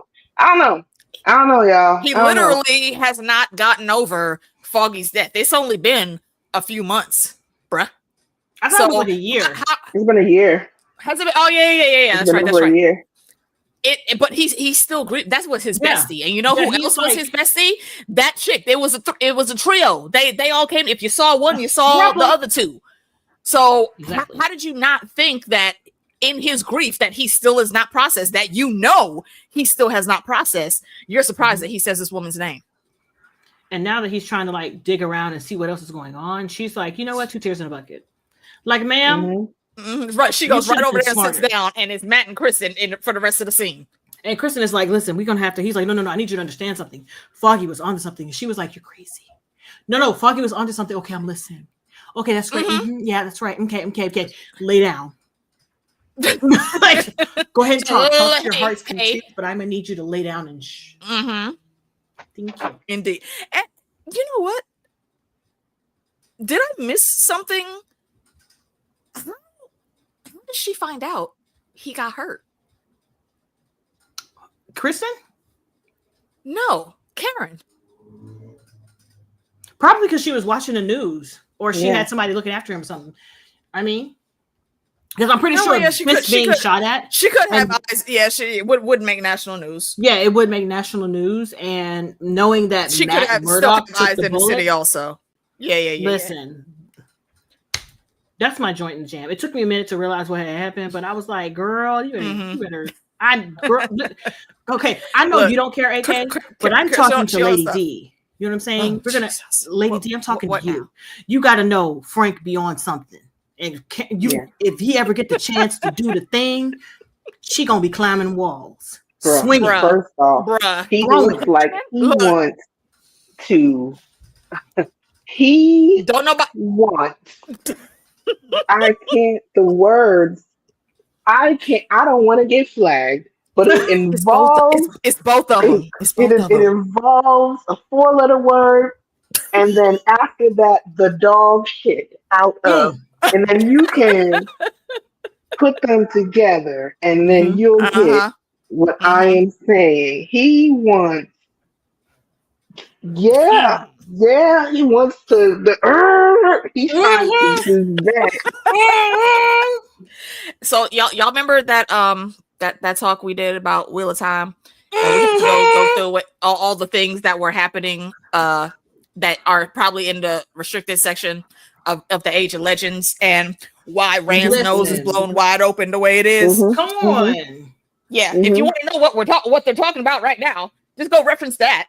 Those 10 minutes of chuckles, and you'll figure it out real quick. Don't get me started, because the elevator when he was talking to his friend who was doing the hacking in his season, he was like, if something happens to her, if he came back and put the chair down, he was like, there are only two women. There are only 2 women that this man has gone ham over. One of them is dead. That was his wife. The other one is that blonde chick right there.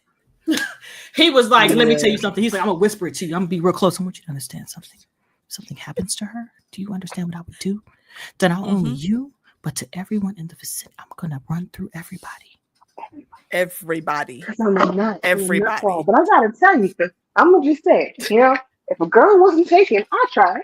I tried. What? You see how? Listen, I tried. I'm taking my acetaminophen first. That's right. Okay, that has been living in the sewer. He has been living in the sewer for the past 2 years. So yeah, that's what that is. I'm gonna take my aspirin. All right.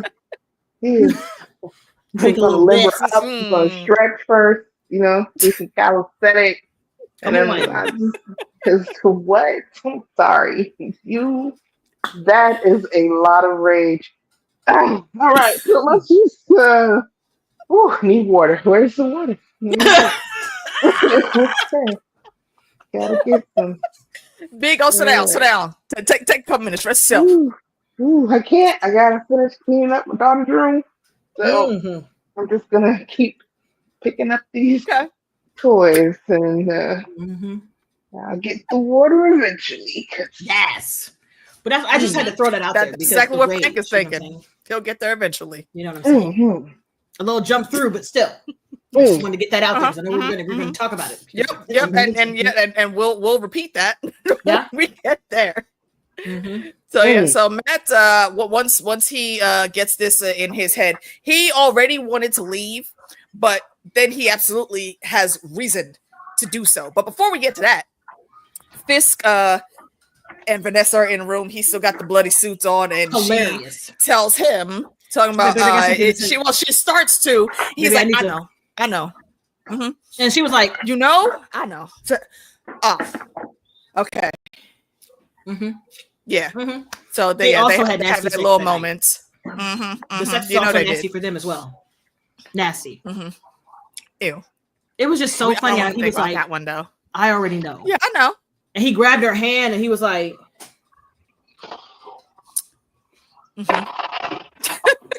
we're moving on from this. It's not even a Snoop. He was like, bitch, we're good. Snoop. And we move on. And he's basically telling everybody that he needs shit done and get moving. And the lady hand is trying to say, hey, sir, go over there. It's fucking Daniel comes in with the push. Here's the thing. She's like, I know what you want to do, and you're probably gonna do it, but you need to understand that the optics of the situation is gonna look bad unless you call like a full-scale emergency. It's got to be an emergency, public, endangering situation that would cause you to have the keys like this. And he was like, duly noted. He said, and I thought he was being sarcastic. I hear you, but he was actually listening to her. He meant that shit. Yeah. And I said, I hear you. However, we're still going to be moving with this. And once everyone leaves, he has Buck stay back. And this is where he tells Buck, I feel like, a dead hero is going to be a whole lot less troubles than a live vigilante that can very easily drift into martyrdom. If he was like, so, and Buck's like, say less. I'm on my way. He was like, got it. I'm on the way. I'm on my way. You will understand this, AK. Help is on the way. Help is on the way. Help is on the way. Like, he want this man dead, and I'm gonna get him in the head. Help is on the way. That is exactly it. I wonder if that dude is still around. No, he died. Did he? He did. Oh, shit. I've heard y'all talk about him so much, and I've heard this. Like, I feel like I know this man with this sign. Yeah, Help is on the way. I think he died in like the teens because they had. You know what? Hold on, let me just see. He might have an article about him. Hand of the Kingpin. Yeah, that's what I've been calling her all season. The Lady Hand. Yep. Oh, 13 years ago. Oh, wow. Okay. I'm gonna let you finish. That's exactly what he said. Yep.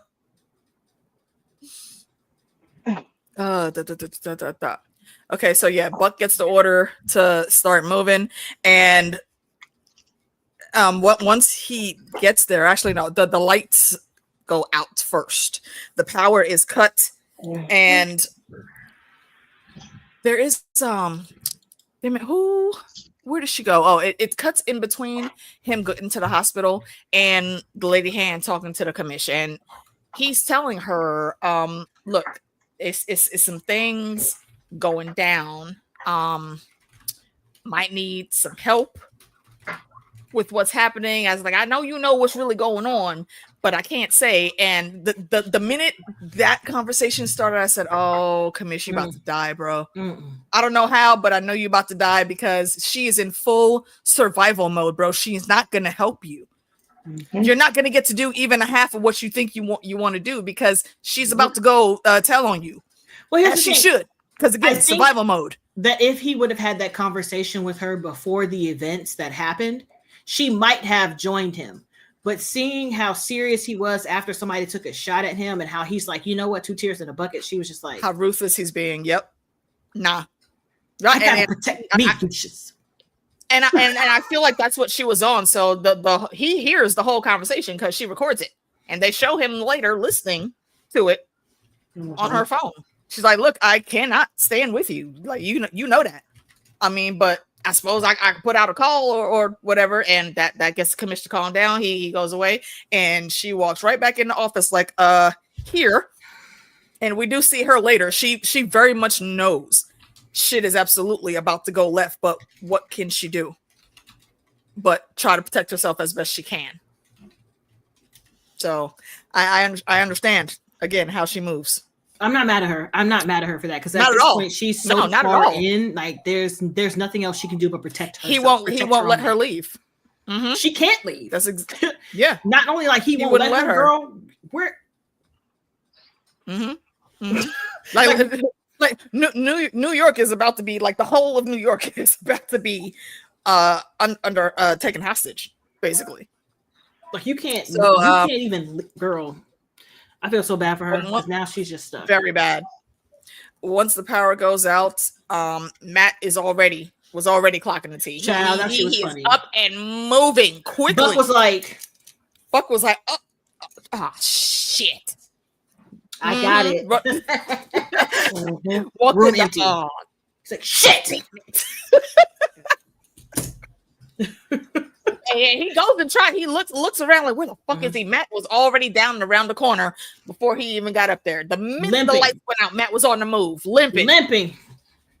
Yeah, he was like, out, everything. Ducked out, right. Ducked out, made it all the way back home. Didn't nobody stop him at all. And he gets in and he sits down. Obviously, he's not going to turn the lights on. But then he looks like, bro, why the fuck you in my apartment, man? Frank was like, bitch, you ain't got no coffee. Why the fuck you ain't got no damn coffee in this bitch? Shit. Like you ain't got no power or no coffee. You came all the motherfucking way over here. Trash. See if you ain't got no damn coffee. It's like you in this trash. Like it's so nice in the apartment. Trash. He was so heated. Look at all those glass trash. It doesn't matter. Coffee.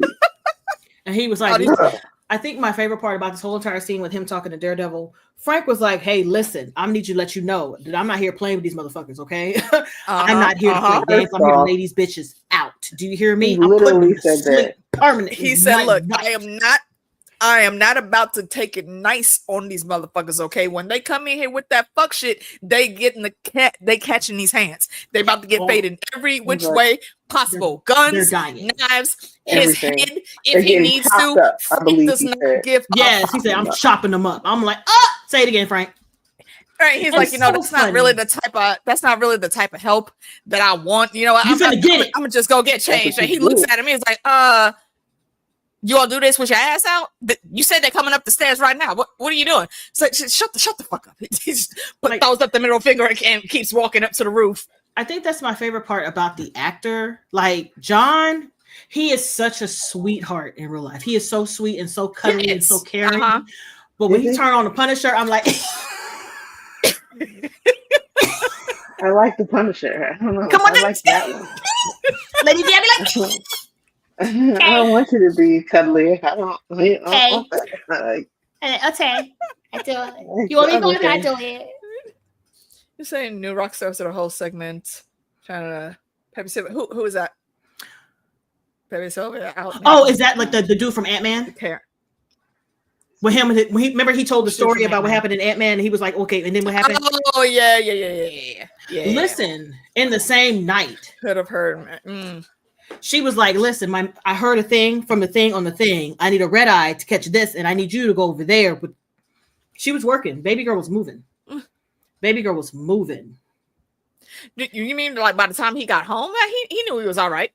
He probably smelled Frank from the hallway. Listen, I'm in my house. If you don't want to see my back door, don't come in my house. Oh well, it's my ass on my couch. I don't give a fuck if you looking. Listen, I remember my friend had her baby. She had her first baby, and she was like, I want to get up and go to the bathroom. And I was like, why don't you go to the bathroom? She was like, because you're in my room. I was like, Marcia. And she was like, you're right. And I was like, go to the bathroom. Go to the bathroom. Thank you. Did you need assistance? Did you want me to call somebody? Like, what did you need me to do? Seriously, shut up. Stop that immediately. Shut up. Like, girl, I've known you for 11 years. Shut up. I don't know. After I had both my kids, if you were in my room and I had to do anything, you just gonna have to deal. Okay. It was getting done. I just brought humans into the world. You know what I feel like right now? Trash. Move out of the way. Get the fuck out the way. Mm-hmm. If you don't like it, turn around. Look the other way. Ludicrous voice. Move. I'm like, girl, I don't care. What do you need me to do? And so Matt was like, bitch, it's New York. Ain't nobody gonna say, well, here, let me explain to you something. I used to work at the downtown library, which is across from Grant Hospital. The number of times people would come over either completely naked with their IV pole or with their ass out and their IV pole, and we would just be like, how can we help you? Call hospital security that they lost the patient. That's one of the reasons the library actually had to get security. But here's the thing, security can't. I mean, they were just like, "Hey, do you wanted a DVD or a book?" Yeah. What is it that you need? Did you John get it? Boy? Okay. All right. So we gotta. What's going on? And I gave Johnny a shout out earlier because today is his birthday. Happy birthday, Hugs, bro. Happy birthday! So you gotta go back over there with your whole ass out and your IV pole. Thank you. Because why are you outside in the first place? How did you even get out the hospital? The hospital has security. They just let you leave. Exactly. They left with the pole. What and door everything. did you take? What? But you know the front steps of the library. They went up the steps with it. That is wild. Of like giant steps. It's like a sidewalk and then steps, and then like a plateau. Then and then little sidewalk and then steps. Yeah. They made it up all the way to the front door, and we were just like, that is wild. Because you literally have to unplug things. If you're at the hospital and you have an IV bag, there's other shit that's clipped onto you too. So you have to take off all of that. And the minute you take off some of those things, there's a beep that happens at the nurse station because that means that something is wrong and they need to come check on you. Who the fuck wasn't doing their job? Nobody. It's New York City. You're not dying. Hey, he was out, ass out, everything. So I mean, so, yeah. And I said it's New York because legit, like, and B could back me up on this because she's lived there too. Nobody's really gonna trip that hard. Ain't nobody gonna say nothing to you at all. They're not even gonna look in your general vicinity. Like, all right, if you do with an IV pole, easy. Yeah, it's just another day on the subway. Excuse me, attention, ladies and gentlemen. Oh, man. Exactly. Like, okay. Yes. Seriously. Yeah.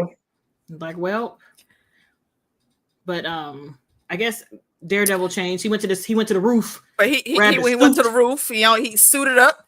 Came to when the boys busted in. Frank, he also had to make his big entrance, so he goes back outside.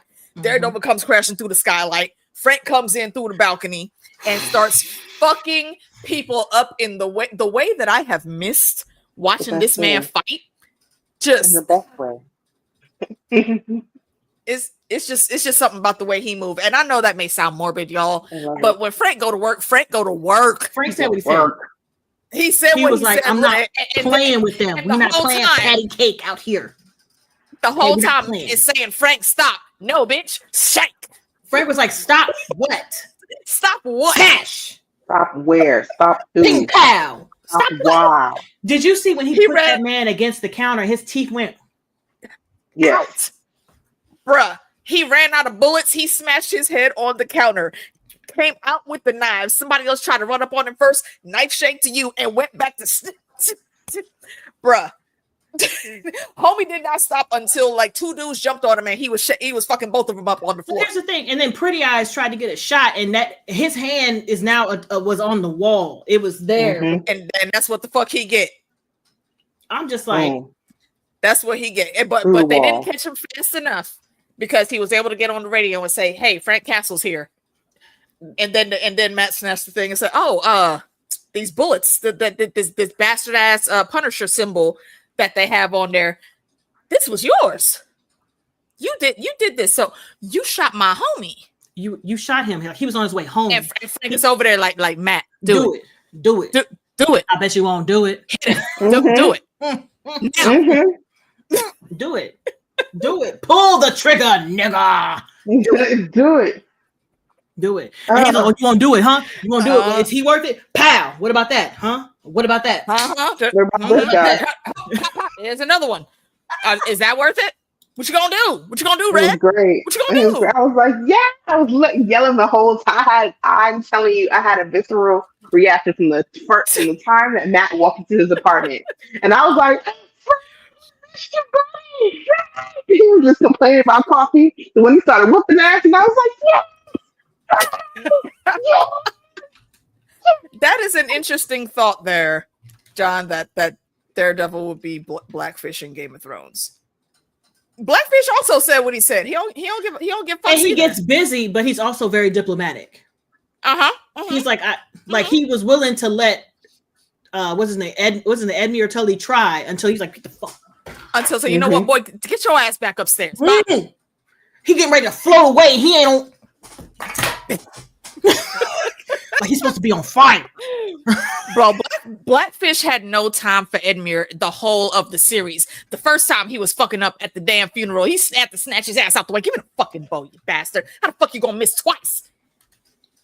Idiot. Stupid. And also, yeah, fuck Edmure Tully. Blackfish is the only Tully I fuck with. Come on. Oh, and little Lord Tully from House of Dragon. I fucks with Oscar. He cool. Adorbs. The rest of them, totes adorbs.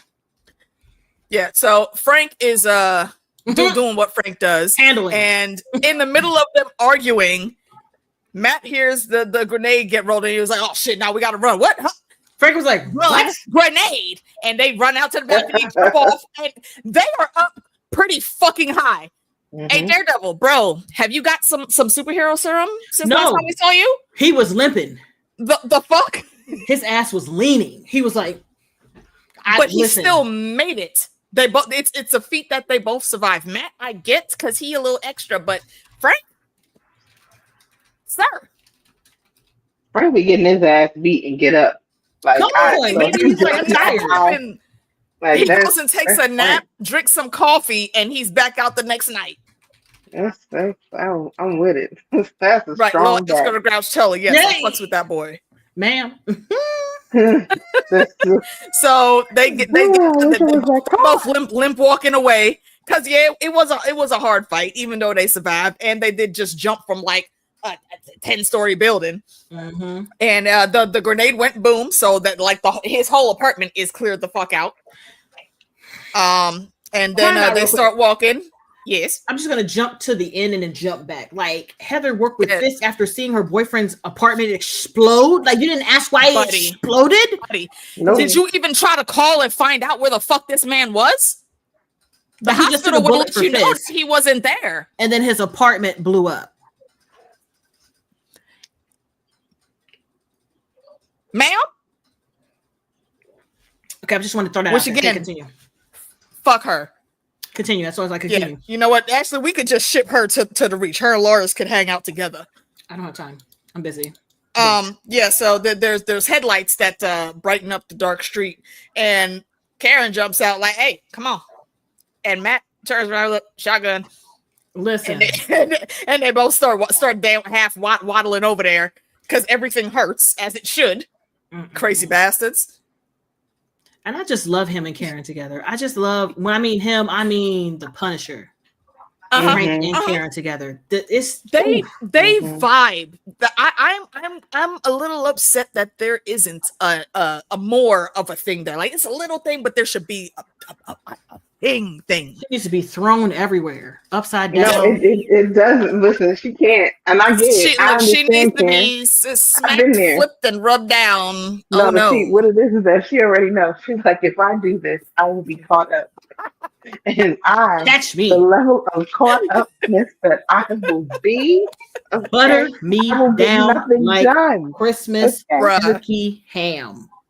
the whole first year of our relationship, we'll basically be in one room. I can't do this. Only one room? You're not gonna tour? You're not gonna tour? Like no. We don't make it past the front door. Over on all around the whole spot. I mean, I think we don't make it past the front door. There's a floor there and a wall, and now we're here and a door. That's it. It's done. But it's just so good to see the three of them together, especially with like the tension, because Matt be knowing. Matt is trash. We already discussed this. Matt is trash. She over here listening to heartbeats, smelling pheromones. Right. And I'm just like, he's sitting over there like, I heard your heartbeat. I heard your heartbeat when you saw him. And she, again, because she is always quietly with the shits. Well, did you hear what it sounded like when I saw you? And he had to put his head down with a little smile, like, yeah, I saw that girl. Yeah. And he was like, when it came to the Punisher, it kind of smelled and sounded like macaroni in a pot. Like, I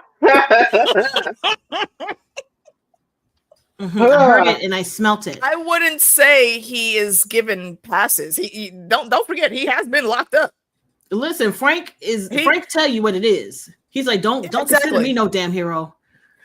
No, he absolutely says that. He's not out here trying to be a hero at all. He's trying to get revenge about certain things, and will he go and fuck it up for a real one? Yes, but no, he'll tell you himself he's not no nice person. He's like revenge. Oh my gosh, I can't. That's why I love that man. Stannis will try to take his hands, and Stannis would fuck around and find out on that. Come on. Let's not get it twisted. I like Stannis too, but nah, Stannis ain't gonna do shit to Frank. The only person who would have the balls and the galls to actually do it would be Cersei, because she would be like, get his ass fucking everybody get him out of here. She's gonna send the mountain over there. Get him out of here. We'll bust him in the head with a couple shots, and that'll be that. Whoever brings me pieces gets gold. Get him out of here. She'll mess around and be like, cool. So everybody died going after him. Where is he? Great. Blow it up. Like, you can that if you want to. Johnny, you are allowed your opinion, sir. Like, no, thank you. Was efficient. No, thank you. But in that room, they have a conversation, because we also find out that the reason Frank is there is because somebody called him. And a lot of people are like, well, oh my God, well, who called him? Karen, sweetie. Who do you think? Did you not see him shaved and coiffed? Last time we saw him, he looked dirty. He looked dirty and homeless. He knew his girl called him to protect their friends. He had to get pretty up. Let me get it together. Let me get it together. Did you see how he was looking? I'm about to go put some coffee on, girl. You want something too? Coffee? You want a little bit? Yes. Two creams still? One yes. sugar? All right, I got you. Me and Lady D, yes. Sitting over there looking like, yes.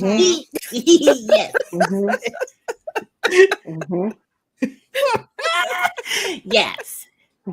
I like it. Indeed. I also like it. Thank you. And I'm not mad at her. I understand it. That's not my cup of tea. Obviously, he don't got the right equipment, but I get it. He's come for coffee. He's a lot. It's the caffeine. It's a strong kick. It's a lot. We like it. I like it. It's like a lot. Just the Mountain would catch hands like the big French dude in Thomas Jane's Punisher. It wouldn't even need to be hands. Frank would just shoot him. Actually, with a shotgun. It wouldn't be no hands. Frank would just shoot him. He don't got time. And that's a wrap. He got places to be. He busy. He don't have time for that shit. No, not at all. Not at all. So Frank, and in this conversation, while Frank is making coffee, both Karen and Matt are switch hitting the information, and Karen's like, okay, the files are over here. Okay, cool. You'll be my eyes? Of course. And they go to leave, and I think Matt asks Frank if he's coming. He's like, no, that ain't my tea. I'm cool. I'm gonna stay here. And Karen looks at him like, bruh, who you lying to right now? What you mean you don't care? You do care. But that's cool. You do you, boo. I'm gonna go over here and get my sidekick. And he was like, hey. And he starts to say something, but then she leaves and he's like, oh. No. He says, hey. He says, when you call, I came, didn't I? Yeah. She was like, yeah. Like, yeah, you did. Yeah, you did. And then he whispered, "Stay safe," and I was like, "That's that's it. There you go. You got the girl. Oh, girl. You got it bad when you're on the phone. Karen, do something with that. Lord have mercy. Stay safe. Oh Multiverse Punishers. I would sit on them. Wait. But y'all know that Matt had to hear that also. BT does. Oh, you know he did. You know he heard that. Which is why he said what he said once they got there. Like, you know, your heart. She was like, "I'm going to look in this box for information. I'm going to look over here for this information." He was like, "Did you?" He was like, "Have you ever had a dream that when you?" Stop it! Where's this American Beauty? Like, what is happening? It's so perfect. Like, did you ever have a dream that when you dreamed, you had dreamed? Have you ever been a plastic bag? It fits so perfectly for so many situations. It does. Because he's just over there, just like sitting down while she's looking through stuff, acting like he can look through things and see, you know. He go touch a box and be like, like avocados. Avocados at law. And she was like, what avocado? Why avocados? And because apparently in Spanish, avocados means lawyer. Abogados means lawyers, which is close to avocados, which I get. But he was over here making jokes and stuff, and he was like, I heard y'all heartbeats. Yeah. Like, that ain't fair. Yeah, you're right. Did you also hear it when I locked eyes with you? Yeah, but it don't mean the same. I did, but what I really want to talk about is how come it sounds so similar to when you was looking at Frank. I don't know. It sounds eerily similar. Also, the way your weight familiar. It seems like maybe you were going to tackle him in a minute. Like, you kind of thought about it, and then you didn't. I just want to talk about it. Decided you didn't want an audience, so you didn't do it. I want to talk about it. But that was the accident. But what they find out in the investigation of that little room is that Red Hook is a free. Why he was trying to keep up the Red Keep, which means that they're not beholden to the laws of the United States. So there's no customs. There's no extra fees, no charges. So she can operate and launder money and clean her money, which is what she's been doing. Nobody can say shit. Yep. And he found that out during the investigation with Benny. And that's the reason why she wanted to have both of them getting the fuck out of here, because it would have exposed that Red Hook. It would have exposed that. And that's the last thing that they wanted. Yeah. Because I think. And Foggy wasn't even looking at that angle, but if he would have looked a little bit more, he also would have seen it. So yeah, you gotta go. Yep. And so now they're like, okay, so Fisk is trying to create his own city state where he rules it, and that's why he's trying to build it up. Rampant. And they were both like, "Oh shit, bitch." It makes so much sense. I was like, "Damn." Yep. Whoever was writing, like, I feel like these last two episodes were just a different. They were different than the rest of the season. A little more of a vibe. Things were connecting a bit better, I think. I don't know what it is, you know what I'm saying? Like, it just was more. Like, the writing was more concise. Like you said, everything was connecting. It made sense. The intensity and the reasons behind stuff was finally brought to light, and we were just like oh, okay. Yeah, because we've been hearing. You remember, we've been hearing about the Red Keep since like episode 1. And people are like, why does he want to build here? It's like looking at it. Yeah. Why does he want to build here? It's so much effort to get it working and to have people come out here. You need all this extra money. Hold on. Like, B, do check your headsets. So something's going on. It says your devices are not connected, so I can't. They don't like her. It's always something, man. The technicals just be going rogue, and I don't like it. Very. But yeah, I just like how these last 2 episodes have been played out, and it's just they were they everything packed the punch. You know, they were very juicy morsels the way they put them all together. Yep. Let's see. We go to one of the things that Fisk had said to the Lady Hand is like, I know you out here, you good at your shit, which is why I have you here, and I know you always like got your ears to the ground, so the people be coming to you when there's any issues or anything. And she's like, well, yeah. Is there something else you need me to take care of? As a matter of fact, I would like if you could just round up everybody that ain't on board and just tell them to go home. And she was like, they don't need to come pick up their checks. We'll send it to them. Okay, I would have been worried that people would be killed. Do what it do. I'm like, oh, you want me to round up everybody and then send them home? Because they're going to be in the same area when they leave? Are you going to kill everybody? Is everybody going to die? Is it going to be my fault? She didn't ask no questions. She was just like, okay. She was like, all right, sure. And she does that. And then the next thing we see, another part of the fallout is Daniel, now starting to feel himself even more, is talking to the council. And he's basically shaking them down for funds. It's like, you know what? That one that y'all found up there, like the like 8 mil or something or other. Amazing number it was. Like, that is amazing investing. We need to talk about that. Y'all got to give us some tips on how to do this. And we're gonna get in touch with y'all. You know, our people will call your people. But Buck says something else, and he turns around like, you know what? Thanks, Buck. I got that. He's like, yeah, we're making a list of everyone who has opposition to the things that I just mentioned. Are you opposing? Are y'all on board or nah?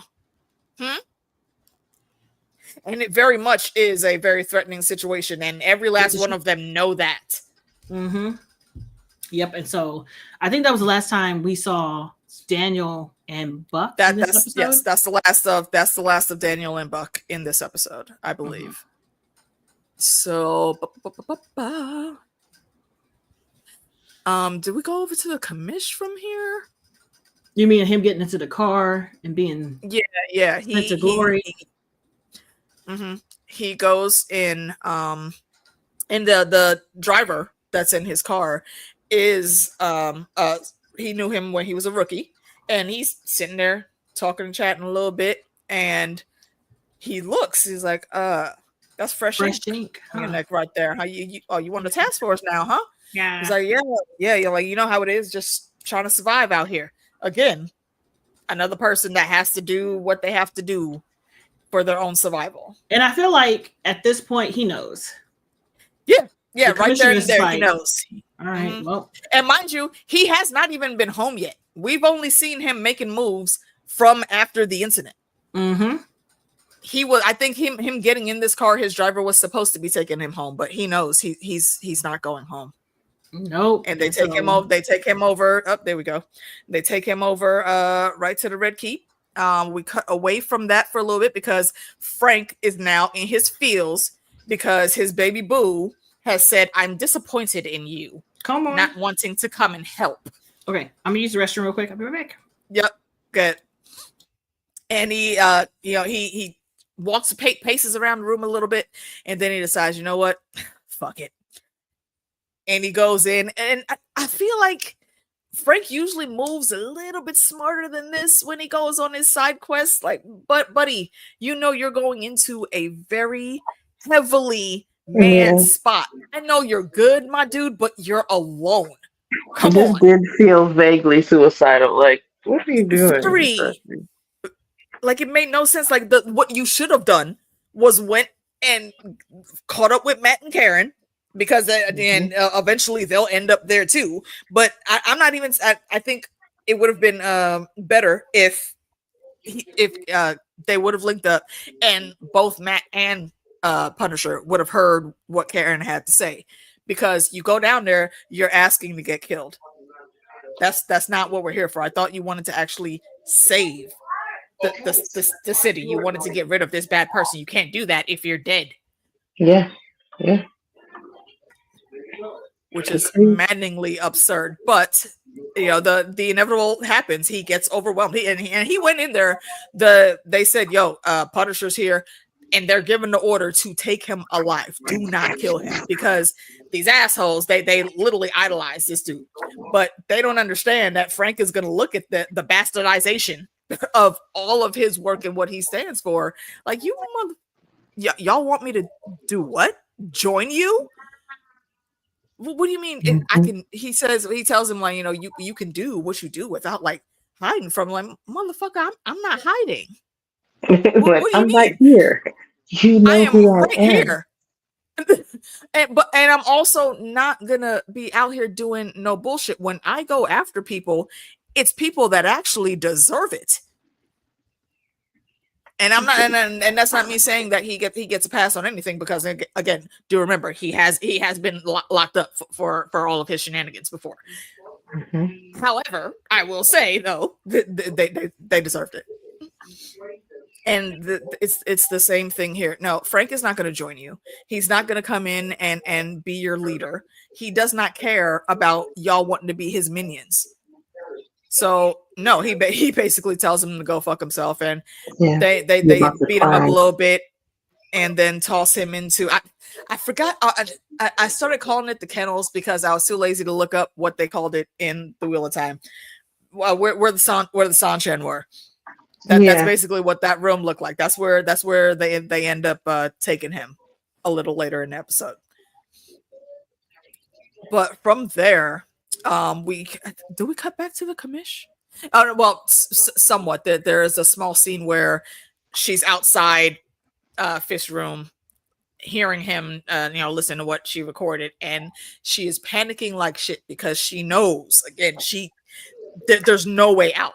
She cannot walk away. He wouldn't let her. He would kill her first, and she knows that. And even if she's not the one that he goes after, it's going to be her family or someone else that she knows.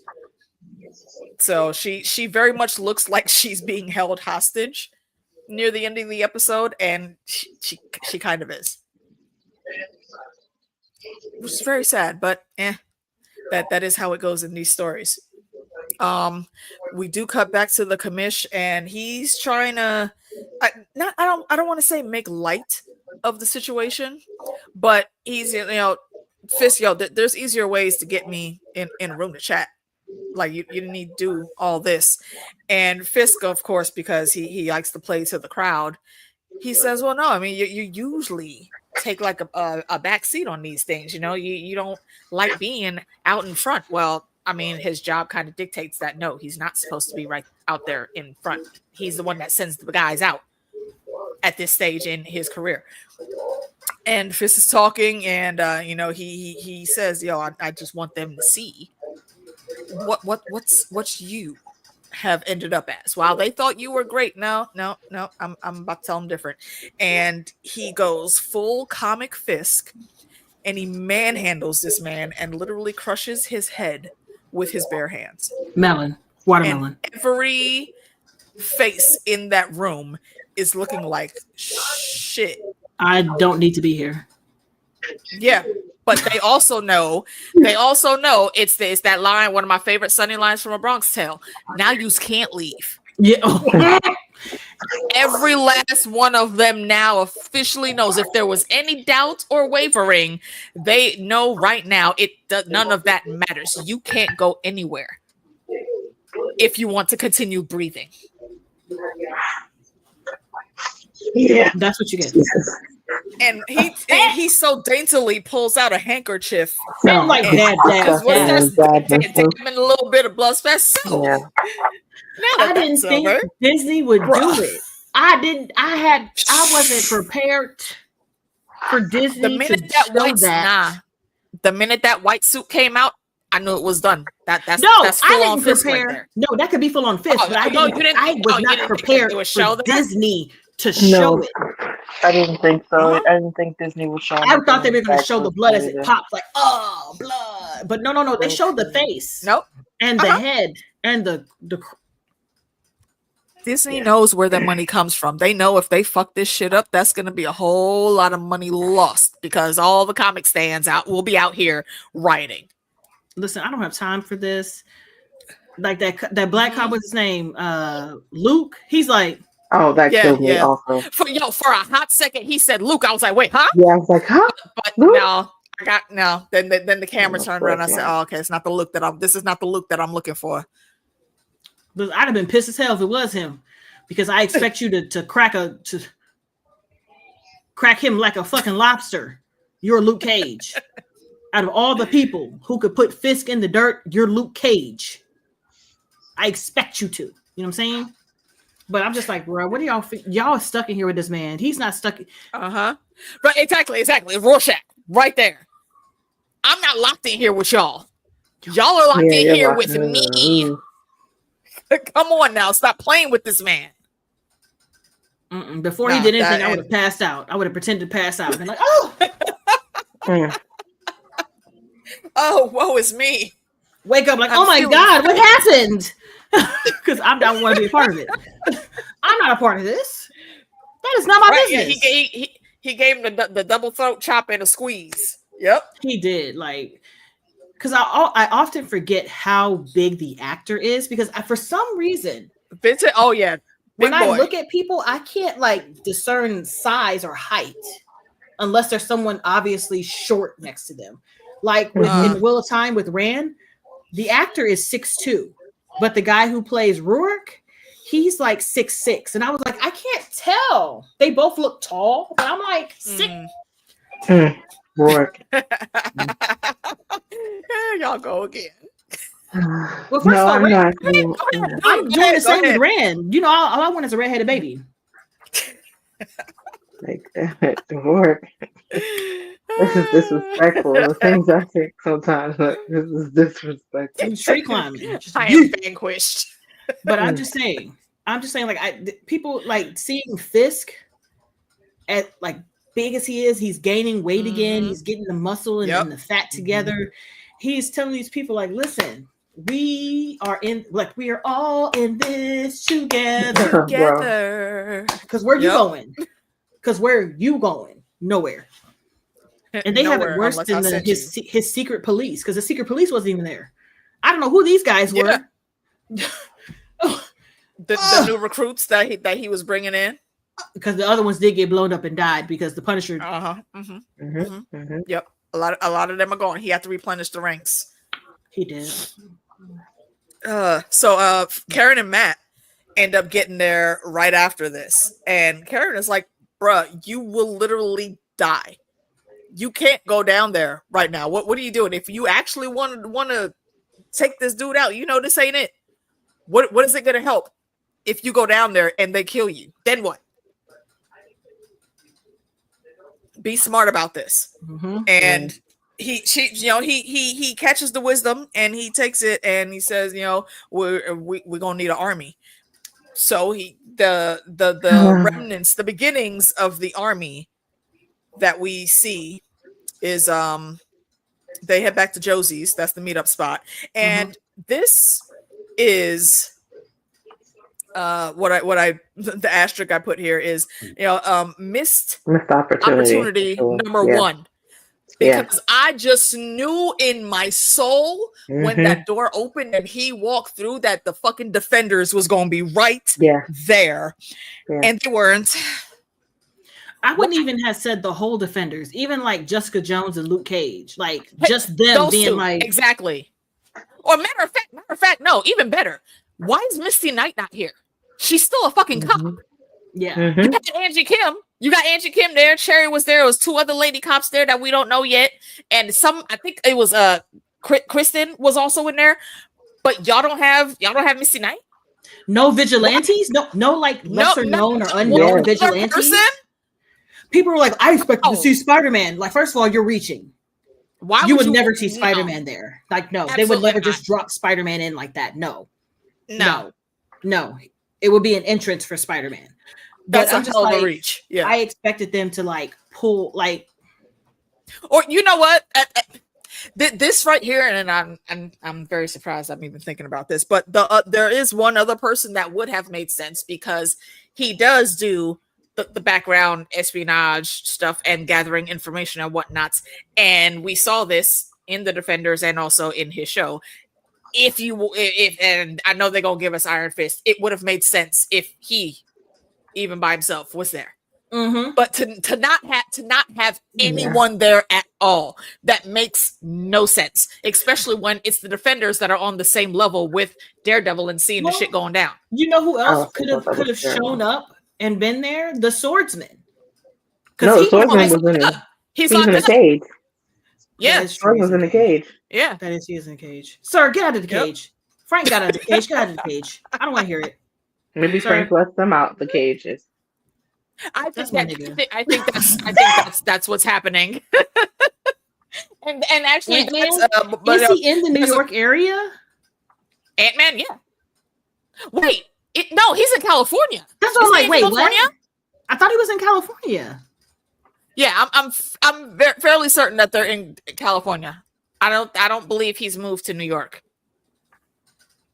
I mean, correct us if we're wrong, but I really think he's in Cali. Kate Bishop is in New York, right? Kate Bishop is stationed in New York. Yes, she was. But we don't know exactly where she is right now. Her mom's actually that would have made sense to have her there also because they got beef. The Swordsman is missing now.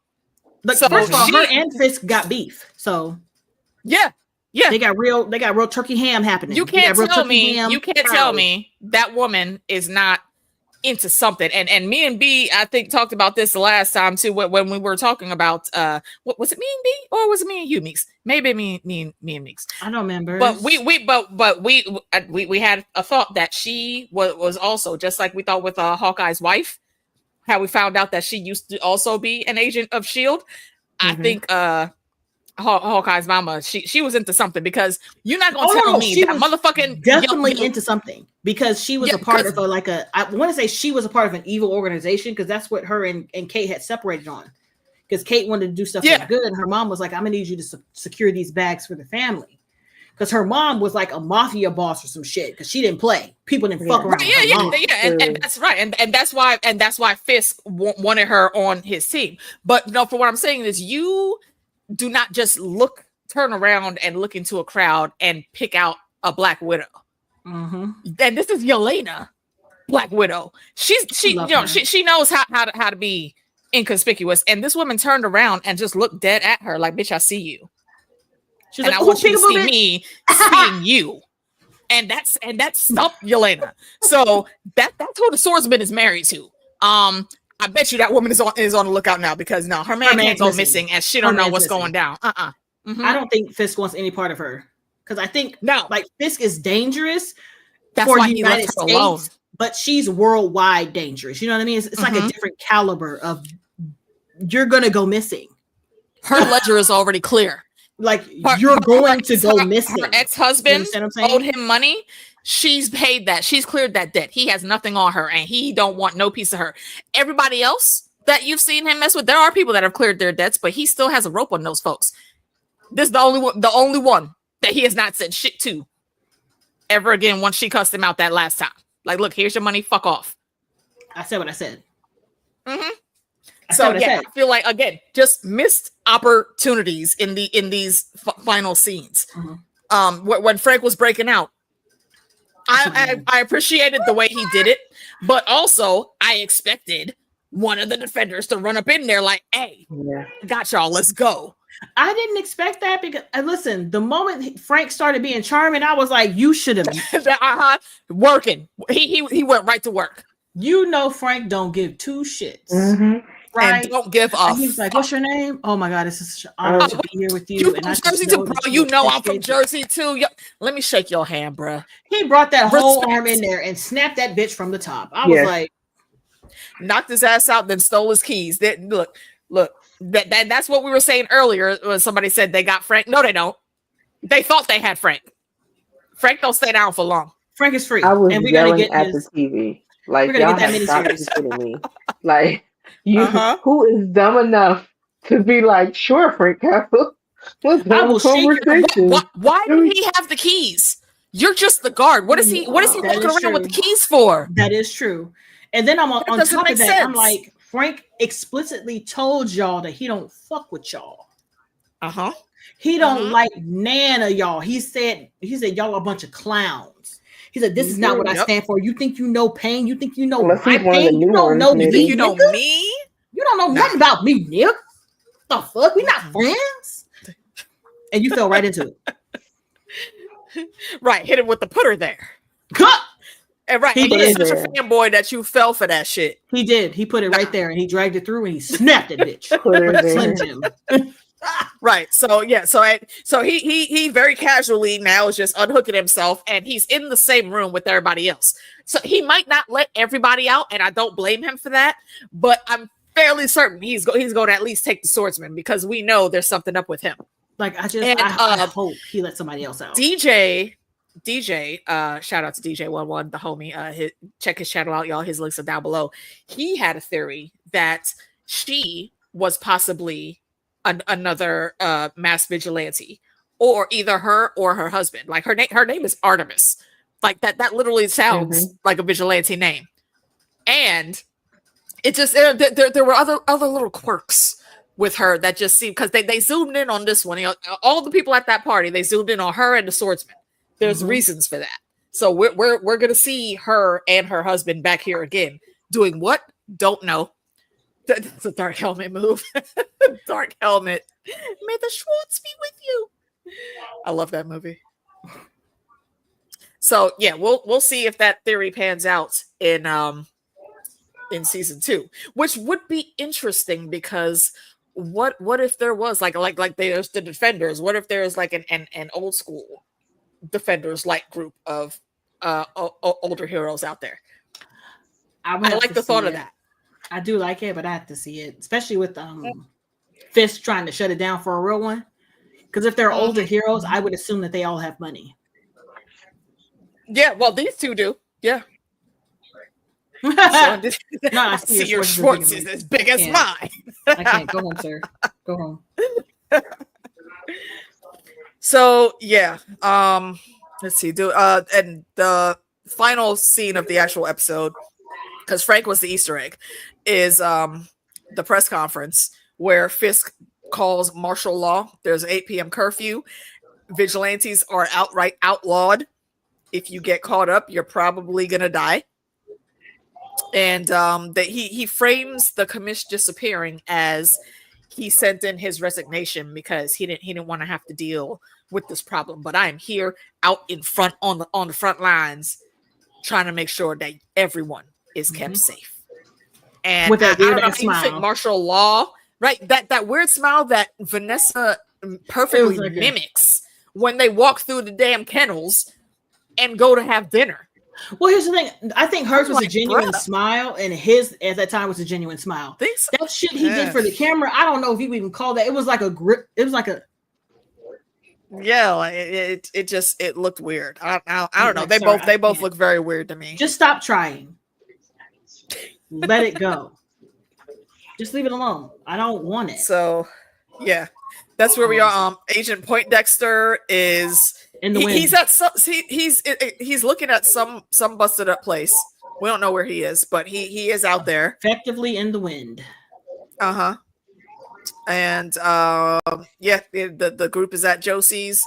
They're gonna get the rundown on who Matt is and who Daredevil is now. At least I hope that's what's gonna happen, because how are you doing this? And that's pretty much it. Were there any big points that y'all want to highlight before we wrap up? No, I don't have any. Okay.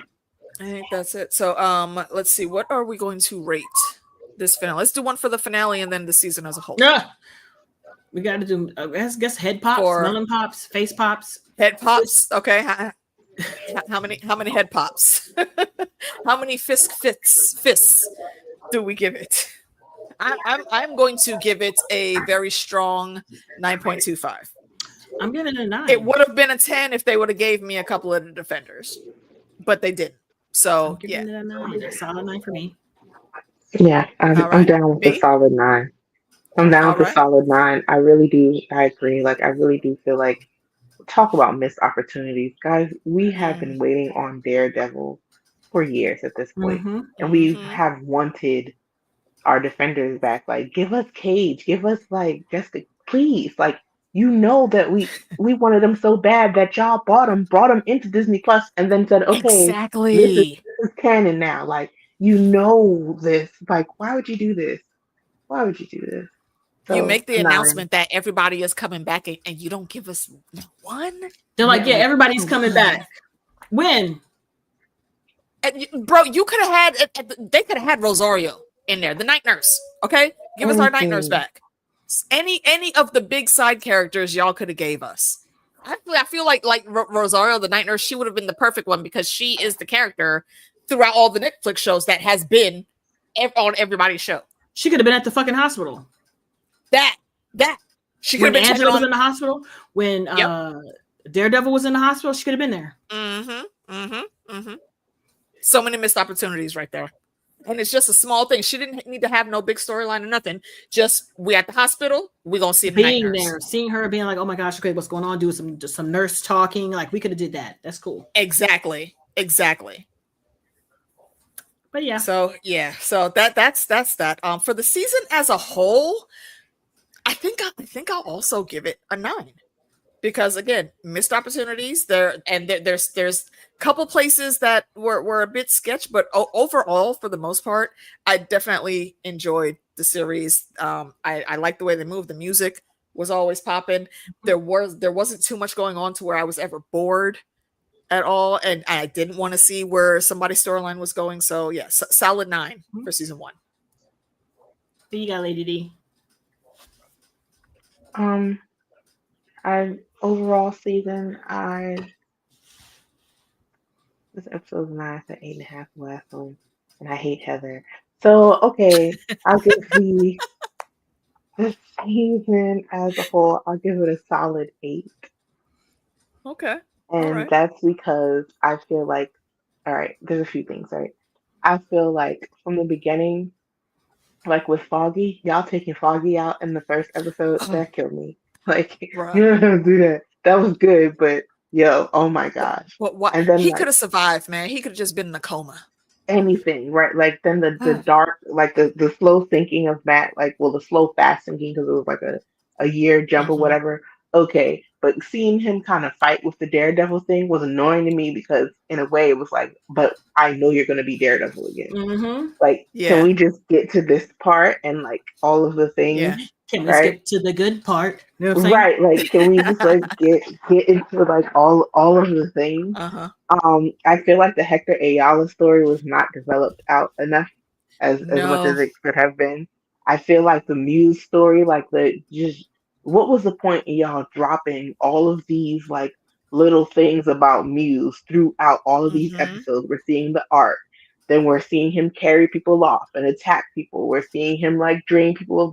We're seeing all of this stuff happen. And then when it's time for the big Muse moment, for me, it's lackluster.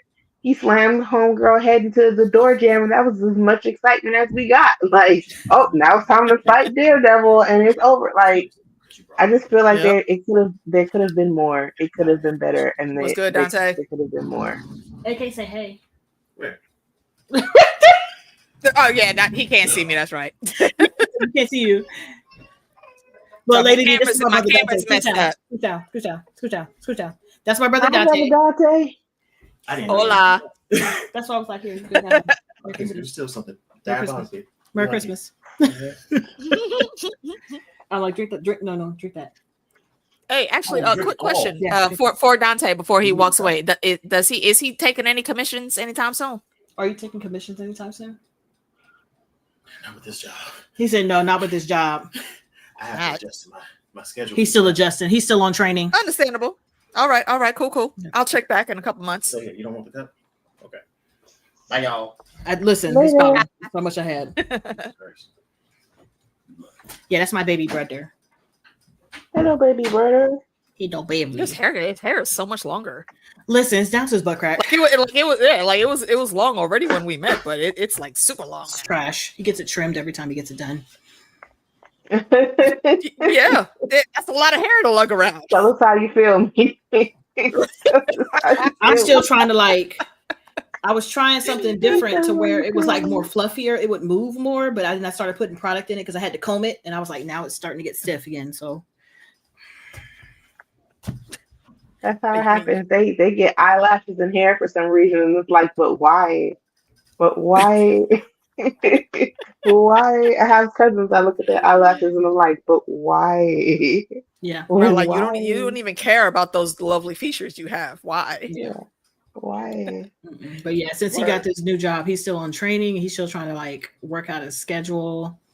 I'm just happy he got a job because it took him understandable 4 years to get a job. Yeah. Trash out here. It's starting to really get to him. Yep. But yeah, we're good now. It's hard out here in the streets. Yeah, because I was like, I got down to like the last little bit of this bottle, and I was like, drink that. I'm done. All right. So I don't no wait, no, that was dumb. Next thing we'll be covering is the last two episodes of Wheel of Time. The Last of Us. Well, I was going to do a live reaction tonight. I may skip episode 2. Sorry. Oh wait, hold on. What time is it? Okay, I was like, hold on. It's at 9. Yeah. It's at we still got some time. It's at 9. So I was talking about me taking a nap. Well, yeah, you take. I still think you have time to take a nap. But on Monday, me and Meeks, maybe Wednesday, because yeah, we haven't found an extra show to cover. So we're going to do. Oh wait, the Wheel of Time is Monday. Sorry, forgot about that. Yeah, we got to wrap up Wheel of Time. The Wheel of Time on Monday because I Thursday. know you watched it, Lady D. I watched it. Yes. Yeah. I definitely watched it, and I am working on a breakdown video. So good. I definitely have thoughts. I can't wait. It's just so like I realize now why I don't do the breakdowns and stuff. Because you'd be like, and then, it's a lot. It's a lot. It was so annoying. I love it. But yes, I look forward to that video. Do not forget to go over there and subscribe to Lady D so you can get the notification when she drops that. Yeah, we'll talk about the last 2 episodes on Monday tomorrow, and then we will be on with Heidi. We had a hospital issues last week, so we're going to do it this week, Thursday. We're going to talk about the whole season. That'll be here and also on Heidi's channel simultaneously, so look out for that. And